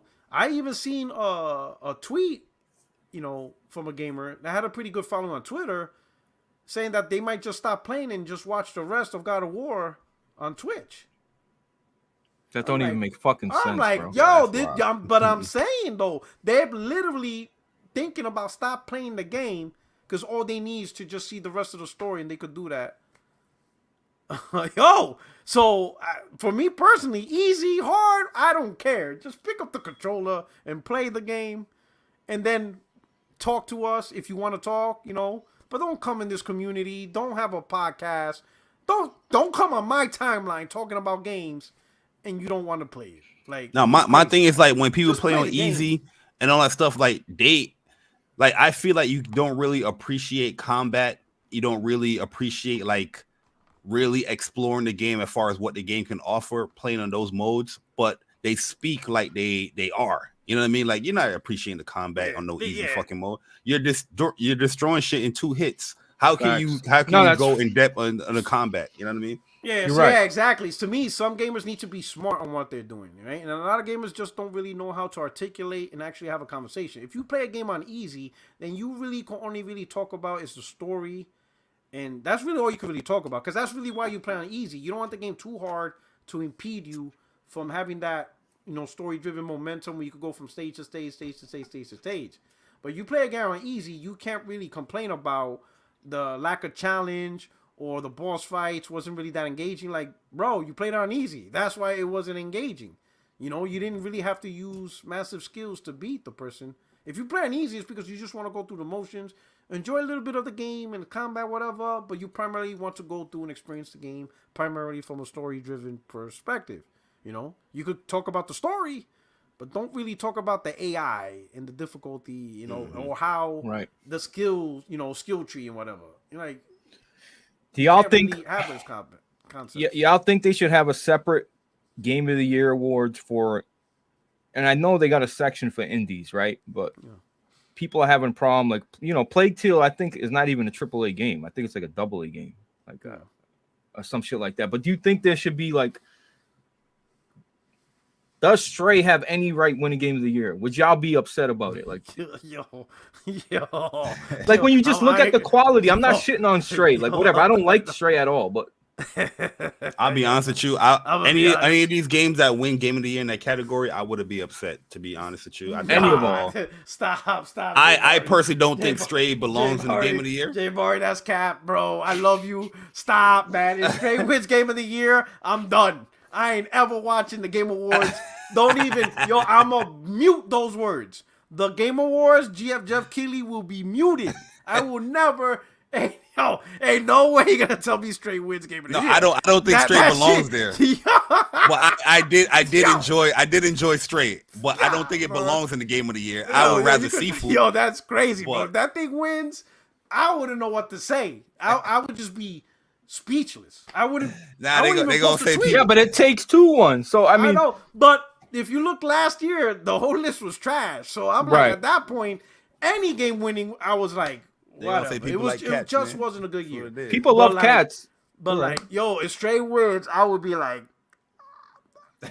I don't know, bro. I'll be like, I would go. Jay Bari Jay Bari bleed. Like, he cut him up. You stop bleeding fucking type of games out of this. You know what I mean? Jay Bari loved this shit, bro. I'm going to. Yo, I have no issue with Stray, but I would have put Seafood there over Stray. Yes. But I think Stray was a great game, man. And the funny thing about Stray, I wasn't even excited for the game. It kind of blew me away as far as what they built. And it was one of the most impressive games for an indie game. Like, visually, the ray tracing, there's a certain aspect when you get to that game, like a certain area is like a neon city type world. And that shit was just gorgeous. But do I think it's better games than that deserve the recognition? Absolutely. But if it does win, would I be upset? No, I wouldn't be upset at all. Yeah, you have your back and forth, your debates and whatnot if it deserves it, but I wouldn't be upset, to be honest with you. Yeah, I think it's like it's a little cap. He's not wrong. He's not wrong. It should have like an indie game of the year. I could rock with that. And that's all I'm saying, bro. And I think that's fairer because then you'll have most definitely, Seafood would have been up there, Stray would have been up there, whatever. Vampire Survivor, whatever. And to me, that's more genuine because if you try to put these indie games just in the same category as AAA, the only way these indies going to get true recognition is if AAA has a bad year, But if AAA's comes out banging next year, you might get lucky to post up one. To me, indies should have like its own category, but it's equivalent in terms of prestige. Has its own prestige as, hey, these are the top indies games of the year, and everybody gets it. Cool. And then you have your game of the years and stuff like that. Or you could say, if you want to call it, instead of just saying game of the year, you can have indie game of the year and, AAA game of the year. So that way they're both game of the years, but you understand the distinction between the two, Yeah. But I don't think it's fair putting Stray in there. Yeah, but I think these guys got to cut it out, right? Like, I feel like the PC guys, you know, because listen, I own a PC. I'm on my PC every day. So again, the people that know me, but if there's any strays in here that don't know me, relax. I'm just saying that you can't, when it comes to the amount of time and money and investment and voice actors and all the shit that goes into these big games, it's almost fucking a slap in the face. Yeah. You know what I mean? Like that's all I'm saying. Like I'm not saying it's like a touchy subject because people are sensitive about this shit, bro. I think there's nothing wrong with splitting categories it's nothing wrong with splitting categories for their proper due respect and give them their proper due. You know, Jay got, what kind of PC you got? You call me not a PC guy. Stop it. If I got a better PC than you, don't even message me again, bro. Thank you. I'm on my PC every day. I challenge Blaze when it comes to that shit, man. I know Blaze probably got a beef at PC. But no, I see that you joined the club, Jay Bari, and I know Persona joined the club before you. And like I know Porter Rock said, listen, I'm next. He's next in line because it's inevitable. Yo, listen, guys, listen. We can't. We got to move on, bro. Eventually, we fought the good fight. It's over for us, yo. We're past era. We're past era, bro. It's over for us, bro. You know, we were the 300. Hey, man, they found, Jim Ryan was that dude, with the hunch dude. Told him, hey, go that way. That's it. We fought the good fight. That's it. Gotta adapt now. Mm-hmm. Yeah, it's over for us, bro. I think Porter Rock said it like, oh, if another one of these games come, what's it, like I love my PS5, bro, but come on, Jay Bari, bro. Like all they're missing is a launcher. Jay Bari knows. Even he says it. He said it. At first it went from 3 years to 4 years. Now it's down to 1 year. Bro, yeah, but okay. Bro, I've been telling people for years. I was like, yo, it's PlayStation is gonna go multi-platform. And people been bashing me. People been telling me I don't know what the fuck I'm talking about. But now all of a sudden this year, everybody's like, I always said that. No, you haven't. I remember these streams. I could go right down to my channel and pull up the chat where you guys are arguing me for years. I hate the people that I've been saying this, like, bro, come on, bro, cut it out. You know what's the worst about this shit? I'm not a trophy guy, but I still want to earn a trophy. I still want you to I still want to be able to say, oh, I want to look back and be like, damn, I beat that game at 3 a.m. on a Friday night. Like I still want that recognition, that stamp that says, hey, I beat that game. Check my credentials, whatever you got to do. This, like, it's not about the plan to me, it's about timestamps. It's a you know what I mean? Like sometimes I'd be looking back at my trophies, I'm like, damn, what the fuck was I doing? Like this shit was at 4 a.m. when I got this trophy. Like I like that, that's why when you go on Nintendo, it's like you fucking depressed as fuck, bro. And I know you're there to play games. You're there to play games. Sean Benjamin, I know Sean Benjamin gonna get triggered from this, but damn, bro, a little bit of social, a little bit of social life would be straight, man. That's all I'm saying. I'm gonna say, so what you're saying is true because if gaming is your hobby, everybody remembers the games you beat. Going back to as far back as your first console, when you beat certain games, you'd be like, man. But ever since these achievement trophies, you have it's like a Polaroid picture now. You just like it reminds you, and like you said, when you did it, what time you did it, and then you can recollect, like, oh man, I remember when I got this and stuff. I can't do that with the past games, like with me being Revenge of Shinobi or Golden Axe. Or when I first beat Zelda. It's bro, retro games got trophy trackers now. You know that, right? Yeah. Like you can earn. That's what I'm saying. Come on. But when I beat Tyson's Punch Out, I vaguely remember. You beat that shit? I beat it. I got fussed. I dropped that shit. Man, it was forever, but I did it. But I vaguely remember. Code. I would love to have like a Polaroid version, like a trophy or something that I could go back to, and it shows me the actual day. I'd be like, yo, I beat this game in November of 1986. That shit is wild, bro. That's what I'm saying. I don't remember when I did it. It's just a small. But 10, memory, 20 years man. from now, 20 years from now, that'll be there for you. 10, 20 years from now, you could be like, damn, I beat Ghost of Tsushima on a Friday on 2000, whatever. It's just a little time travel machine, man. Bro. So, all right. So you guys are not against a launcher, let's say on PC, and you're earning trophies. Listen, I hate to say Xbox, but they're doing something right with that. I can be playing Halo Infinite, which, whatever. I've been playing Halo Infinite on PC, earning achievements with Steam, and achievements for Xbox at the same time. Like PlayStation's got to do that because people are already double dipping, bro. I bought every place. Well, this one guy, Lobo, was buying me all the PlayStation exclusives on PC to throw it in my face, but I'm like, all right, thank you. Yeah, but he made sure you know. But you're not against that, right? Like a launcher or earning trophies? To be honest, I'm gonna say Quarterback, you got to move on, bro. Like you're travel a lot. No, what I said was the only issue I have really with Sony over the last thing is they're half-assing the message. I'd say just do it and go all the way and stop this little tiptoe dancing. Just do it so that way the gamers can actually make a decision on what they want to do. Gamers are still going to choose console because nobody really wants to spend a lot of money on a PC. Consoles is a great price for performance product. I mean, a PS5 for $400, you're not going to get a PC around that price to do the same thing. You're just not going to do it, right? Yeah. So, but at least just make the decision, and then that's it. It's done. We can move on. Play where you want to play. Get what you want to get your trophies on PC or get your trophies on console. Just move on from this, and then that's why we can focus more on other stuff. It is what it is, you know. So, Bones to pick. A PC launcher, a PS3, a PlayStation launcher on PC. I'll be honest, I have no issues with it because it doesn't impact me. It doesn't impact nobody. Like it's not gonna stop the console games. Now I will say though, and I mentioned this 100 times, the more PlayStation encroaches on PC, especially when they're multiplayers, that's when that's what one of the reasons. Now you're dealing with keyboard and mouse motherfuckers, hacking motherfuckers. Not even that, but imagine a PlayStation first party multi. Let's say SOCOM. Let's say just make up a scenario. But why you gotta hurt my heart? Yeah. I'd say Sony releases SOCOM on PC and on PlayStation at the same time, but on PC the multiplayer is free, and they play with PlayStation games where you have to pay to play online.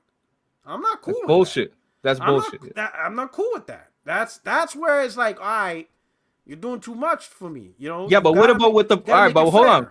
But the PC gamers are gonna be like, bro, you've been paying this whole time. Why you got a problem now? No, so because you know what I'm saying? First party. Because everybody had to pay for it. Now there's a group that gets to play the same game, but they don't have to pay for it. You know what I'm saying? You know, it's kind of like, and it's going to be cheaper for them on that platform. Yeah, that's the game itself.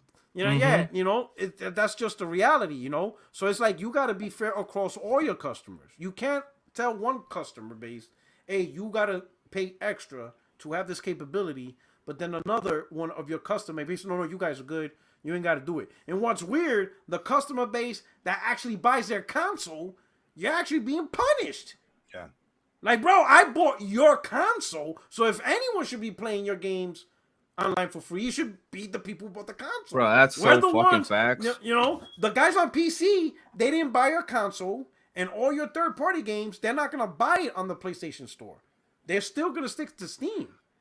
So you're literally shitting on your console. You're alienating, yeah. You know, like the PC gamers, they don't have to buy your headset. They could have other headsets. They're going to buy their games on Steam. Bro, they don't got to use a controller. Y'all spitting right now. Some of them will use Xbox controllers to play your games. They're not even going to use your own DualSense. So the one fan base that actually is going to buy your games from third party and you make money, they're going to play Fortnite and you make money. We're going to buy your headsets. We're going to buy your controllers. We're going to buy your Pro controller. That's the fan base you're going to say, oh, by the way, you still have to pay more money to play online. While the other fan base that's not doing barely anything for you, hell, some of them are even pirating your games. Oh, they are. All right, come on, bro. Like, at this point, that's going to be a weird dynamic, and I want to see how Sony handles that. Y'all think they're going to remove it, though, after all the investments and moves they made with premium and all that shit? I don't think so. We stuck. Yeah. I'm not stuck because that's when, you know. I think if they're going that multi-platform journey, they're going to have to change it. I'm just waiting for day one on PC. Man, you know, the moment Sony does that, you know, Alloy, you know, pulled the trigger arrow. That's it. Damn, no more. So no PS6. Y'all ain't rushing up to get a PS6. No, sir. I'm gonna still buy one, bro. Come on, man. No, sir. No, sir. If they have a launcher on PC and their games are day and date on PC, I wouldn't buy a PlayStation. I'm gonna just be like, no, sir. It'll be a relic. It'll be those days. The days of consoles will be over for me. But that's what I've been trying to tell people. When you tell people it takes when I hate to use this because people are throwing this shit in the ground that devalues the console, but it fucking does, bro. It does. I'm sorry, it fucking does. Oh, Blaze, they're making more money. How does it devalue something that makes more money, bro? I don't need the box anymore. That's what you're telling me? Yeah. So it's just what it is, because it just won't make financial sense. I mean, at the end of the day, we and get less. That's be my thing. Like, why would I still get a PlayStation console when every single aspect of it is available on this other platform, and this platform has Microsoft support, does podcasting, and I get the frame rates that I actually want. You know, I'm gonna be like this, Spider-Man, and I came to terms with this, but the fact that PC gamers on Spider-Man can actually play with the Venom suit, and I still can't on console, you know, it's like, oh shit, like that's crazy, bro. Like your own fan base can't do what another fan base is doing, and I'm not hating on the PC guys. I'm not hating because that's a Sony thing. Sony did that. Sony created a dynamic where another fan base getting more out of their game than the very console fan base supporters that put them on the pedestal that they are. You understand what I'm saying? And I knew that was going to happen because I told gamers, I'm like, yo, this game's going on PC, watch it. PC's going to get so much more out of it. And they're like, how? They're going to get better frame rates. They're going to get frame rates that goes beyond better graphics. I lost so much money in dignity and consoles from this shit, bro. Trust me. I know the most. Yeah. You know, and they're playing with Venom, bro. Hell, they're playing with They're playing with whatever they want, bro. Right. You know, and that's just the power of PC. They're playing with Venom, literally. Yeah, whatever they want. But they got the Venom suit, man. You know. What were you saying, Jay Bari? Yeah, I mean, when it comes to it, I think it would be smart for PlayStation to have a launcher. It's funny, like a lot of people be like, "Yo, Bar, you capping? You see PC movement? How about?" I was on Press Start podcast. This is like 2018. Yeah, you know what I mean. And I told people that I think if PlayStation going to do the PC movement, they should have a launcher. You know what I mean? They was laughing at me like, launcher for what? Well, yeah, you know, launcher. You know what I mean? And I'm just like, yo, all right, whatever.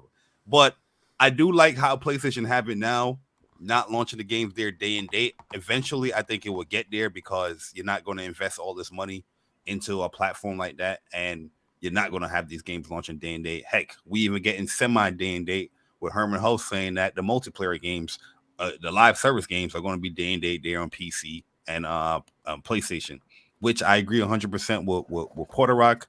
I think there's a door that PlayStation don't think that they don't want to open when it comes to their PlayStation Plus. And this is why I've been telling people the reasons why they're adding all these incentives and benefits to PlayStation Plus and PlayStation Stars is to keep people there, because eventually they're going to have to take away that you need PlayStation Plus to play online. It's going to hit them. It's going to hit them hard, but you know we're going to see, because regardless on how much incentives you have with PlayStation Plus, PlayStation Stars, whatever all that stuff is, once you take away that multiplayer from that Plus, people is out of there. Yeah, because Microsoft didn't do it. True, that's a good point. Wait, what do you mean? What do you mean they didn't do it? What do you mean? Think about it. Microsoft still has Xbox Live Gold, right? And Microsoft has Game Pass Ultimate, right? Game Pass Ultimate is the one you need to play online multiplayer. Both. Regular Game Pass, you don't. Well, it's both because they included PC, but on PC you could get just regular Game Pass and play online. But you still play online. This is the difference, though, P-Rock. Yeah, on Xbox, you could get regular Game Pass, not Ultimate, regular Game Pass. But if you get that one on Xbox, you can't play online. You need Ultimate, you know, to get the multiplayer side of it, unless you already have Xbox like Gold. But it doesn't make sense to have Gold and Game Pass separate. I don't think you could even do that or whatever. You see what I'm saying? This is the difference, though. Ultimately, though, on Xbox, you will pay some type of fee to play a game online. On PC, you don't have that fee, and you can still play a Microsoft first-party game. This is the difference. The fan base. You know what I mean? That Xbox is a very small fan base. You know what I mean? He said very small. You disrespectful, brother. It's the truth. Like when this comes to PlayStation, it's going to be a much bigger uproar than you ever saw on the Xbox platform. And I think it's going to be more noticeable. I do kind of agree, though, because that's making too much bank for them to be like, all right, we're going to cancel out this shit. You know what I mean? But the fan base, we might turn some pages here. You know what I mean? When it comes to this. Maybe I don't know. I just don't see it. I personally don't think. I think some people. I think the only people that actually notice these things is like us. True. We notice it, but I think most won't even notice that it's happening. I think that's the main thing. I think we're the hardcore. We understand the dynamic of what PC has and what we have, but we're such a small community. I wouldn't be surprised. We're vocal. We're small, but we're vocal. But I wouldn't be surprised if most of PlayStation fans still don't even know the games are on PC. If they keep it like this, you could probably talk to an average PlayStation gamer and tell them, you could get Spider-Man PC. And they're like, what? Since when? Because they had no idea. Some probably don't even pay attention to the whole PlayStation PC or stuff like that. So and we got to stop and listen. I know PC gaming. I'll even be the first to tell you that. Yeah, you just get a controller and turn it on, and it really is that easy. But it's a big. You know what I mean, bro, you need to spend a little bit of bread. You know what I mean, you're more than a console. That's all I'm saying. You know, a few hundred more than a console. That's all I'm saying to get into this shit. Like, if you really want it how you want it, you're gonna have to spend some bread. If you want the bells and whistles. Like, I seen a post on like GameStop or Games Spot where they were saying that, to play a Horizon game, you have to spend like $1,000. You know what I mean? Like, trying to, undermine like PlayStation VR and all that stuff. But I'm just like, all right, so how much is it going to cost for you to play Half-Life Alyx? You know what I mean? At top tier quality. You know what I mean? You're going to be paying like $4,000, $3,000. You know what I mean? That GameSpot article, I'm like they trying to make an article so they could practice their math? Like, what is this? Crazy.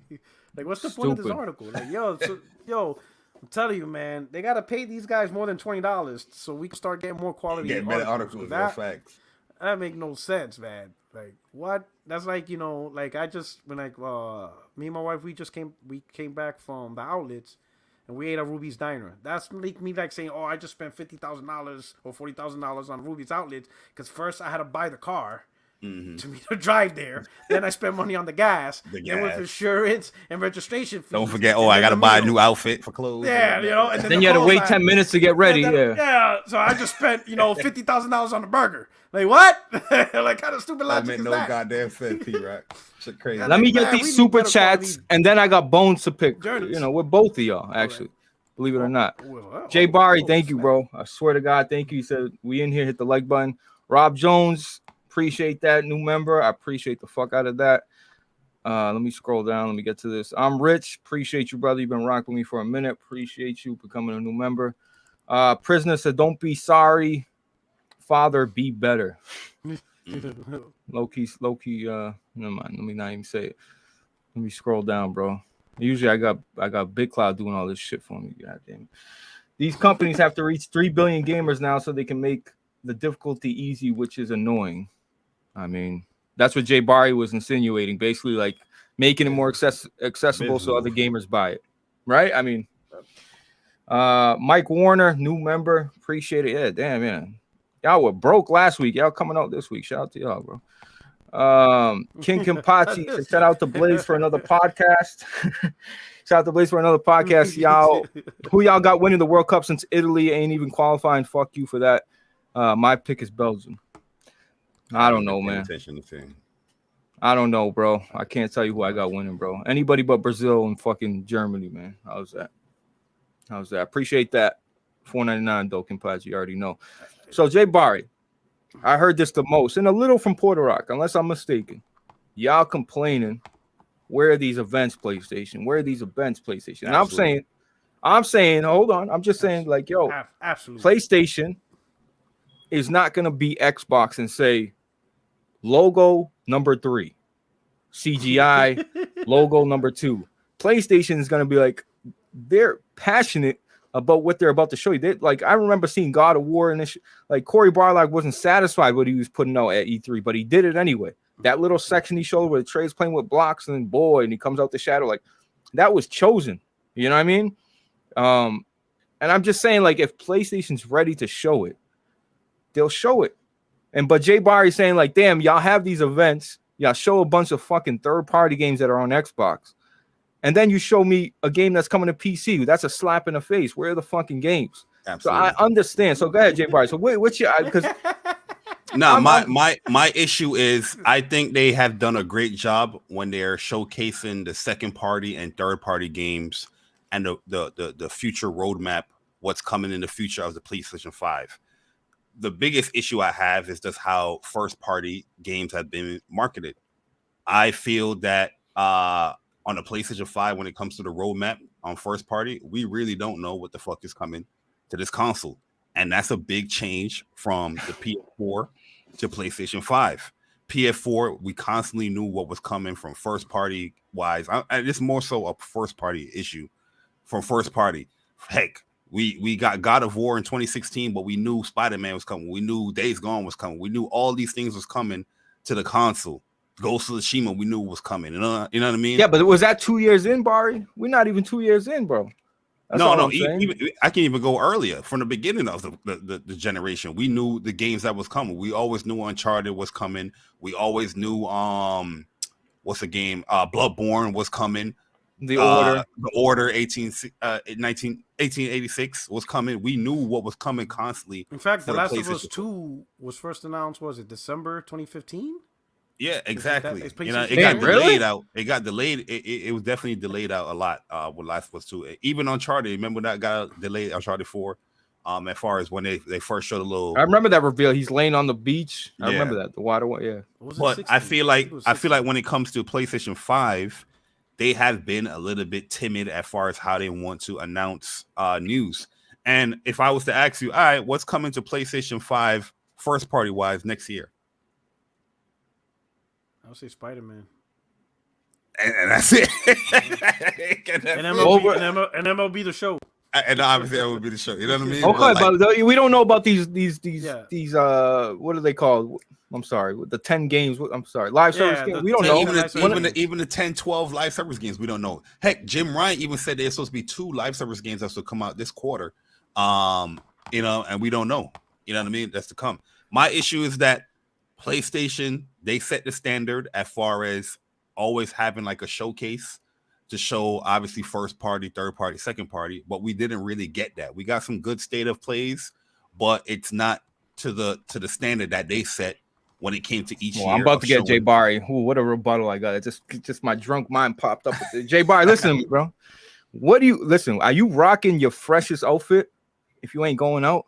Why would you rock it? What I'm trying to say is the other competitor ain't showing you shit. Why play your cards? You know what I mean? Like, why show your cards now when Xbox is literally giving you nothing? Save that shit in your back pocket. When Xbox have these random events like, oh, here, boom, here's Avowed, here's fucking Starfield, boom. Now you come out and like, hey, hold that. But good. I didn't mean to interrupt. No, the thing, I get where people are saying like, yo, Xbox, the competition ain't really doing, but who cares? There's people that bought your console. There's a lot of new people that came to the PlayStation 5 buying your console. You know what I mean?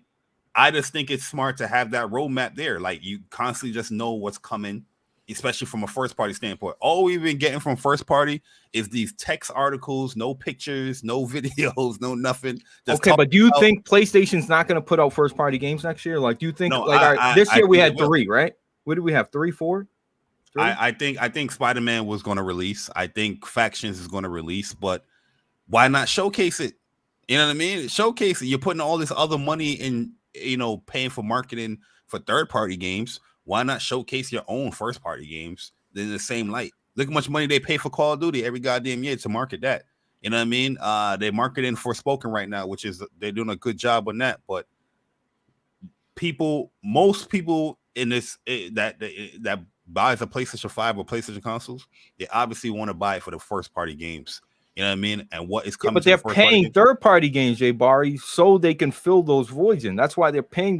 You're like, oh, I'm sick of seeing third-party, but that's why they're paying the third-party, right? Yeah, I get it. I totally understand. I totally get it. But personally, I want to see what's coming from a first-party standpoint, and I want to showcase to highlight some of these first-party games that's coming. We know that they have first-party games that. It's not first-party studios coming, but we don't even know nothing about it. Now we know Haven is being bought up. We don't know anything. We know about Haven game for 2 years now, but we haven't seen it. You know what I mean? We know about Deviation game for how many years now, but we haven't seen it. All we've been getting is these little breadcrumbs as far as like, oh, we got 10 live service games. Oh, we got these games. These studios is cooking up something. Every time there's a goddamn rumor that's coming from some type of person on Twitter. And that's what we got. That's what the PlayStation fans is basing their hype on, is rumors rather than PlayStation themselves. Bro, better than the stock market and what Jim Ryan's flying to. Better than that. Nah, yo, man, let me have Big Jay Bari. This is the thing that would knock your argument down, right? Okay. If PlayStation were to have a show next week, what's going to be your response?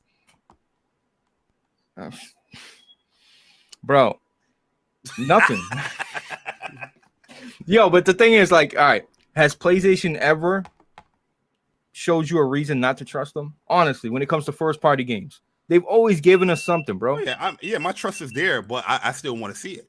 I trust P-Rock, but at the end of the day, P-Rock say, "Yo, Bari, I'm gonna send you $20," and I don't, you know what I mean? I want to. You need the $20. Yeah, you know what I'm saying. You gotta get that cash app message. Money received.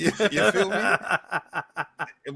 Like, yeah, I trust PlayStation. I think they're gonna deliver, but yo, I want to see. I want to get hype. I want to get excited. You know what I mean? I will say this, and I think for us in particular, like the three of us or content creators, what makes it difficult for us is with PlayStation first party, but at this point we don't have much to talk about, and that's the problem. But I think that's a us problem, not so much the average casual gamer that's on PS5, because all they care about is the latest games, you know. And with PlayStation pushing, you know, with Forspoken, Callisto Protocol's a third-party game coming out, Hogwarts marketing, you know, there's a lot of games to keep you entertained in between the first-party games. So for most players, that's fine because there's always something new, month to month to month to month, whatever. But for us, where we want to have the conversations about PlayStation first-party games within the community, talk about, you know, stuff like that, have a little bit of, you know, a little teaser or initial trailer, and then we could talk about what we expect. Like, oh man, this new studio's about to do this. It's hard for us because we can't do that because there's nothing really for us to say and talk about, right? And talking about a third-party game on PlayStation doesn't have that same effect because it's a third-party game, right? Mm-hmm. So that's the challenge. But there's a couple of things the community kind of did it to ourselves, right? So number one, PlayStation is very conscious that you can't really have a bad show because the community in total will destroy you. We've seen that with Xbox July Showcase. That's how Craig was born. You will get slammed for having a bad showing. So I think Sony, especially having the DNA, or PlayStation, but especially having the Sony DNA as a multimedia entertainment company that does movies and shows and TV series, they really have a good sense of, if it's not ready to be shown, we can't do it, right? You can't release a bad movie in a sense. So we kind of did that to ourselves because, you know, this community and many members in the community, it's content creators, they get their clicks off of negativity. So even if they have a good show, someone's going to find a way to trash it. You know what I'm saying? Because that's 100%. Just how it is. So you got to be on your A game, you know what I'm saying, to really, because there's people who are designed to do that. There's channels and big channels that are designed to bring out any little chink in the armor to thrash your content. So Sony's very awareness. Their awareness on that, they know that. So obviously they're not gonna have a show unless they know all the set pieces and the quality of the content is right for showing, because they know there's always gonna be some level of backlash, but the best they could do is minimize it so they could get more praise than backlash, you know. So I recognize that, and that's why, yes, I wish Sony would have a show soon, but I understand we kind of did it to ourselves because we will nitpick the hell out of anything and we will thrash it. So you can't have it both ways. You can't say I want a show, but at the same time, oh no, Sony needs to make shows when the games are ready. All right? So we don't have a show because it's not ready. That's why we don't have a show. So you got to pick a lane. Right now, my lane is kind of like what, you know, Solid Cast is having is just do the show when you're ready. Show quality the first time. Don't release a show. Oh, man, you said when we're ready, bro. Yeah. Fuck the topics. Yeah. Just, you know, release it when you're ready. And that's just why, and us as content creators, we're just going to have to deal with that. Because I think that's what's really, you know, same thing with Jay Bari. You don't have much to say on what's up PlayStation in terms of the first party, because they're not giving you, you know, they're not giving you that information that you want to talk about, you know. So I get it. I get the frustration, but that's really what it is. I think it's more of a content creator or just hardcore advocates that love to talk about it. That's more of our first impressions matter, bro. I agree. It's true. They really do. And listen, so my camera said it got too hot, man. Fucking bullshit. Anyway, listen, we'll do this and we'll end it here. One last bone to pick with Bari, one bone to pick with Solid Rev. Solid Rev, all of a sudden, thought Gotham Knights was a great game, and he beat that shit. And I was like, I was sick to my stomach, people. But Jay Bari and Persona, man, God, do you think they work for WB Games out here, bro? It's crazy. Yo, explain yourself, sir, please. I think Gotham Knights is a really good game. Story wise, the combat is fun. It's just a fun, action packed game. There's a lot of content there. Side missions is fun. The story aspect, as far as just the actual Bat family, is pretty cool. Yeah, the open world is really good. Yeah, obviously it has like performance issues within the game. They kind of fixed that now with the whole dynamic resolution. It's not perfect, but it's much better than before. But yeah, I had a good time. The multiplayer is pretty good as well, where it doesn't, whatever you do, like say you join a friend's game, it doesn't progress you as far as story wise, but everything you have earned, like level wise, it carries with you in your game. So that's cool in that aspect. But yeah, I don't know why the game is actually getting slandered so much. I guess it's the whole 30 frames per second thing, but really and truly, it's a good game. I don't really see no real flaws other than the 30 frames and certain little hitches here and there with the game. Now, Jay Bari, I booted up the game because Rev was like, I bought it. Go fucking try it. Trust me. Play that shit on your OLED and come tell me that shit don't look good. So I'm like, all right, bet. Bro, he was right. The game does not look ugly, people. It don't. You know what I mean? And I it really, really don't. I got to be honest, it don't. Especially you're getting photo mode. That shit looks good. But I'm going to say, Jay Bari, they're going to come after you now, right? Mm-hmm. They're going to say, if Starfield is 30 FPS and you making fun of it for being 30 FPS, you don't think they're going to... Oh, the thing is, you never catch me making fun of like 30 frames a second because I had debates with people about that. People was arguing with me that why am I playing Miles Morales at 30 frames on PS5? You know what I mean? Because I want to experience the ray tracing. That shit looked crazy though. Yeah, like that would never be an argument with me as far as like frame rate. Yeah, obviously I think 60 frames is like what they should aim for, but I'm not arguing against no developer or mandating any developer that this game should be in 30 or 60 or 120. I don't have those arguments, to be honest with you. But Starfield is just the interest. I'm not interested in Starfield. If you like Batman and you like the Bat family, I don't see no issue with you picking up Gotham Knights, especially now that it's on sale, probably with a Black Friday thing. I did have criticism as far as it being a $70 game because it is not a PlayStation 5 game. You know what I mean? Regardless on what people want to say about it, it is not a PlayStation 5 game. It doesn't take advantage of the PlayStation 5 in any way, from the DualSense to just the internals of the console. It doesn't take advantage of nothing of that, but it's still a good game. Because people put next gen with people now. Next gen doesn't mean pretty graphics anymore, right? Next gen means. I think next gen it gotta look good, in my opinion. It gotta look good, but I'm saying the other added effect is you see God of War. Like my thing is Horizon Forbidden West can't have 1,000 fucking modes, fidelity 40 FPS, quality 30, performance 60, ultra performance 120, and that shit looks incredible. And then Gotham Knights comes out. You know what I mean? Like I said on Mooch's podcast that I said, listen, that to me is either lazy development, straight up. I don't give a fuck. Like people, you don't know what a developer goes through. Fuck all that, bro. That shit is there's no excuse when you see Horizon. There's no excuse, Jay Bari. Yeah. You telling me, oh well, they said the whole you can be on one side of the map and your boy can be on one side of the map, bro. Welcome to Ghost Recon and fucking other open world games have done that, bro. That's not a next gen feature. That's all I was saying, man. Yeah. That's all I was saying. It is impressive. I wouldn't say lazy, but I would just say they're just simply not as talented then. Because there's got to be something. Because if somebody else could do it and the game graphically looks as good, hell, it's even smoother, bigger, then your studio got to hire better people. Because that's the thing, right? Not all developers are created equal. Just like in any profession, any job, I don't care what it is, you're going to have people with different levels of skills, and there's going to be better people than others in that profession.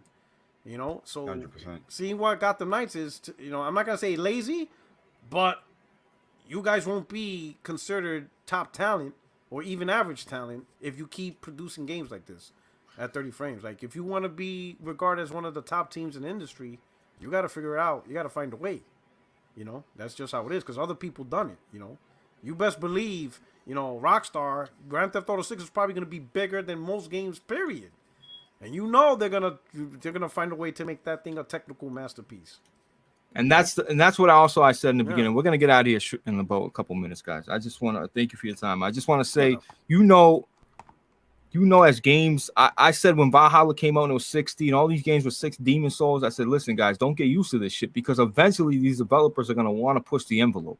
And if you push the envelope, you're gonna have to make sacrifices somewhere. And I'm telling you, that 30 FPS is gonna revert so fast. I'm telling you, because they're gonna want to push the envelope visually, bro. I feel like a lot of games coming out, and I'm not saying first party. First party, I think they understand it's important, right? But when it comes to third party, like the next Assassin's Creed, worries me. You know what I mean? Like, these other third party developers worry me, because I feel like they're gonna push the envelope for the graphic fidelity over the. This is why we worry about the whole multi-platform when it comes to PlayStation as well, because now you're not just focusing on just the one console where you can push those things. True. That's wow. That's very true. Yeah. And that that shit, I forget about that shit, but it's very true, bro. And it's a real thing, bro. It's a definite real thing. John Black, I usually don't read no soup, but he said, John Black, the real gamers play games, not frame rate modes. And then I seen something else that was crazy. He said, Almighty, shout out to you, bro, for living under a rock like Patrick. He said, does Blaze, Jay Bari, and Rock have Twitter accounts? Shit, I don't know. What you think? Yeah, we don't know. I don't know, but Twitter dead, bro. What's that other one they're moving on to? Elon Musk blocked me. Now I'm playing. Did he? Oh, I was about to say, that's crazy. And I'm like, I don't even know what's the next. I'm not even going to join anything else, man. Twitter goes. Is there like a different movement just in case? Is there a backup plan? Yeah, there is. There's like a Damaro. What is it called, chat? That Wario is like, follow me here. There people are saying like, come pull up here. That's where I'm going. Like, dudes were saying that because Twitter was supposed to shut down for a night. You know what I mean? It was like the end of the world type shit. Oh shit! I don't know. To be honest, I don't know if I would move on to something. Let's say like Twitter goes to hell in a handbasket and it's done and it's over. I don't know if I'm gonna sign up for another social media similar to Twitter. I think at that point, but like, yeah, I'm just gonna focus on YouTube in terms of the community, and pretty much just put more energy into that and stuff like that. Listen, we got Twitter to talk shit and be and just roast fanboys. We got Instagram to look at ass shaking. That's just a fact. Yeah, that's it. That's really what it is. Instagram for cheeks. That's it. I'll probably just talk more shit on TikTok. I don't know. Mastodon. That's what it's called. Mastodon. That's the new Twitter low key. What's that? The Black Ranger? I don't think I'm not feeling that name, dog. I'm not feeling that name. Yo. I don't know that name. I don't know, man. That shit don't sound right. That shit sounds Mastodon. That shit sounds a little bit X-rated. No, not even. You imagine being at work and be like, "Oh, what you on?" "Oh, I'm just on Mastodon." You're like, "Is that a porn site or some shit?" Like that shit don't sound right. It don't catch. It don't catch. Mastodon. Nah. We good. That's what y'all doing, bro. Y'all joining Mastodon? Yo, catch me on Mastodon. Like, yo, is that like the guy version of OnlyFans? Like, what you talking about? Yo, Jay Bari. By the way, Jay Bari, real quick, I never thought a little check mark next to your name would trigger so many people, bro. Yo, bro. Wow. The thing is, people don't understand because. So I've been on Twitter Blue since day one. It's $2.99 a month, right? Right. And every month, iPhone charged me. In the beginning of the month, the $2.99, whatnot. So when that update came, I'm still on $2.99. I didn't pay no $8 or what people say. I'm still on grandfathered in. You were grandfathered in. You know what I mean? So, and I really truly don't care about the check mark. I pay for Twitter Blue because you get more time to upload videos. Your videos doesn't it's 1080p, so it doesn't have that whole little when you watch a video on Twitter, it'd be blurry. Like it'd be artifact. and all. It don't do that like that. Oh, so that's the benefit. What's the benefits of blue? Better resolution videos. Better resolution. You can upload longer. For the videos that you upload, and that shit gets annoying if y'all know what y'all gotta. I know. Yep. You can. So like the articles that you see or like ads that you see on your feed, you can pretty much like prioritize that stuff. You also have like the edit feature. So when you make a tweet, you can undo it. Like say, oh, I made a mistake. Let me undo the tweet so I can, So if you got a typo, you can see. I low key kind of need that, bro. I be fucking up typing all the time. That's why I pay for Twitter Blue. Like people, every time I see somebody, oh, you pay for Twitter, like okay, you pay for Netflix. The fuck, right? Like, bro, people stay pocket watching, bro. I'm telling you, that's supposed to be a diss. Like I'm still surprised. Like what's the diss there?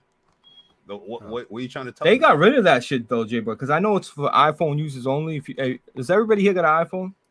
Yeah, my phone. Yeah.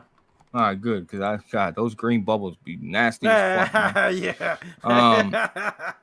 But yeah, I think they got rid of the option to even buy it. I think it was so flooded with like people trying to get in that you can't even. I don't even see it anymore. In fact, I swear to God, like I don't even see it as an option to even indulge in it. But shout out to people getting triggered, man. I swear to God, people always got something to say, man. That's why. Man, people just stay pocket watching. They let you know too, like God. Okay, you got this check mark because you're a subscriber to Twitter Blue. I don't see the issue with it. You know what I mean? Obviously, yeah, I'm not no verified person, but that's not the reason why I am paying for Twitter Blue. You know what I mean? Like, and the funny thing about it, I be telling people this. People was telling me like they was asking like, oh, who's going to be paying for Twitter Blue to get like a check mark? I said I'll be there. You know what I mean? So I see what's the differences and whatnot because I'm already paying for the service. Listen, somebody said paying for Twitter is lame. So you know what much shit I've paid for that, God forbid, if somebody see me paying for that shit. Listen, we ain't gonna talk about that. I pay for some crazy. Let me not say my girl's but listen, hey, like I said, stop watching people's pockets, man, and just what I mean. Just listen. You follow who you follow, bro. You can mute people you don't gotta be annoyed on Twitter, bro. You can literally control it to the best of your ability, bro. You can control who you see and who you don't see. Period. You know what I mean? Like, yeah, I just don't understand what's the joke about. Oh, you play for Twitter, like people. I was about to my bad, girl. People pay for yo. We can say what the fuck. You can say anything you want on this podcast. Listen, you can say what the fuck you want to say on this podcast. I want to make that very clear. People pay for stuff all the time, like what they want. And Twitter Blue, like I said, is not just a check mark. You know what I mean? Heck, I play for YouTube Premium. I don't want to see no goddamn ads when I watch these shows. You know what I mean? Well, oh, you pay for YouTube. Okay, and what? The fuck? See, that's crazy because there's like web browsers that block the ads for me. So that's crazy. See, you paying. See, I feel like you paying for that. Well, actually, you get free movies and shit. But anyway, the thing is, when it comes to premium, you like if you use like the ad blocker, you're not supporting the channel. You know what I mean? But YouTube Premium, it has like a section where this person subscribes to you through YouTube Premium, but it still supports if they have ads. You just don't see them. It's like a Twitch. It's like a Twitch subscriber thing. Like, you know what I mean? No if you're not, shit. Yeah. I didn't know it still support. See, I didn't even, bro. I'm not even thinking that shit, bro. If you look at your analytics and you break down your revenue, it tells you how much you got from. Yep. Very interesting. Very interesting. Chat. I just want to thank y'all for pulling up. You know what I mean? For real. I appreciate the support. Shout out to everybody. Yo, listen, the hoodies, bro. Y'all, I didn't sold. Man, it's hoodie season, man. So check in. You know what I mean? JiggyMerch.com. You already know, man. Do man. a good job with the merch, man, for sure. Yeah. So definitely shout out to Jack, bro. You waiting for P-Rock merch. Yo, where is it? Yeah, P-Rock be taking his time, bro. Yeah, man. I take the thing slow, because what I'm saying is I don't want to. He's old school, bro. He really is. No, I'm gonna tell you why. Right? He's from Brooklyn. That's what it is, bro. Not just that. I'm gonna be serious. There's a lot of things, right? I haven't like got into like merchandising, all that stuff, because I don't want to overload myself because I'm still in the military. Because if let's say I decide, I got merch, Patreon, and Uncle Sam's be like, nah, your ass is going to China, pack your shit up, and then all of a sudden you guys are like, yo, Puerto Rock, where my sweaters at? Yo, anybody know where Puerto Rock at? But see, Teespring does that shit for you. They box it, print it, and send it. But I don't want to get into something that I can't finish because something else takes a priority. So I just keep it light. I keep it simple. 2026. I'm with it, bro. Yeah, 2026. I'll retire from the Marines. That'll be my last year. Thank you for your service, bro. Yeah. That's then at real that point, shit. I might even, I'll probably do it, eventually. I'm probably thinking of doing it live on YouTube and Twitter, just because I know a lot of people have been rocking with me for a while. So I think it'll be pretty cool if y'all see a retirement ceremony. And then that's it. And then at that point, I think I could put more. Oh, you going to do the ceremony like live? Oh yeah. Oh, yeah, present it live, so y'all can see it. And I think people will. Porter Rock, I'm telling you right now, there's nothing more humbling to see people buying your fucking logo, bro. I could just. I can't tell you. I can't even tell you. Like when Jay Bari, listen, I expected a lot of my fans to buy the shit. You know what I mean? But when Jay Bari bought it, I'm like, it was kind of like, damn, like, all right, man. Yeah, you know what I mean? Like for real. That shit. I didn't tell you that personally. I might have thanked you or whatever quickly on Twitter, but that shit like is very humbling to me, bro. You know what I mean? Like. Because we're especially to me, I'm a nobody on here, bro. You know what I mean? I got my voice. I say what I gotta say. Oh, hell nah, man. You Sony baby. Yeah. We small channels in the scheme of shit. Some people act like this shit don't stink on here. That's all I'm saying, bro. You know what I mean? Yeah. That's all. I always stay humble, people. I always try to tell you, stay fucking humble, bro, because it's gonna come back to bite you in the ass, man. That's all I'm gonna say to y'all.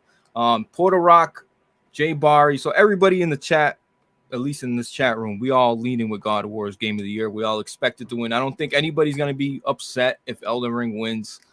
You know what I mean? I don't think nobody's going to, if people really sitting here thinking we're going to be upset or crying if any, I don't care who wins other than, if it's Horizon, God of War, Elden Ring, I'm not going to have a problem with that.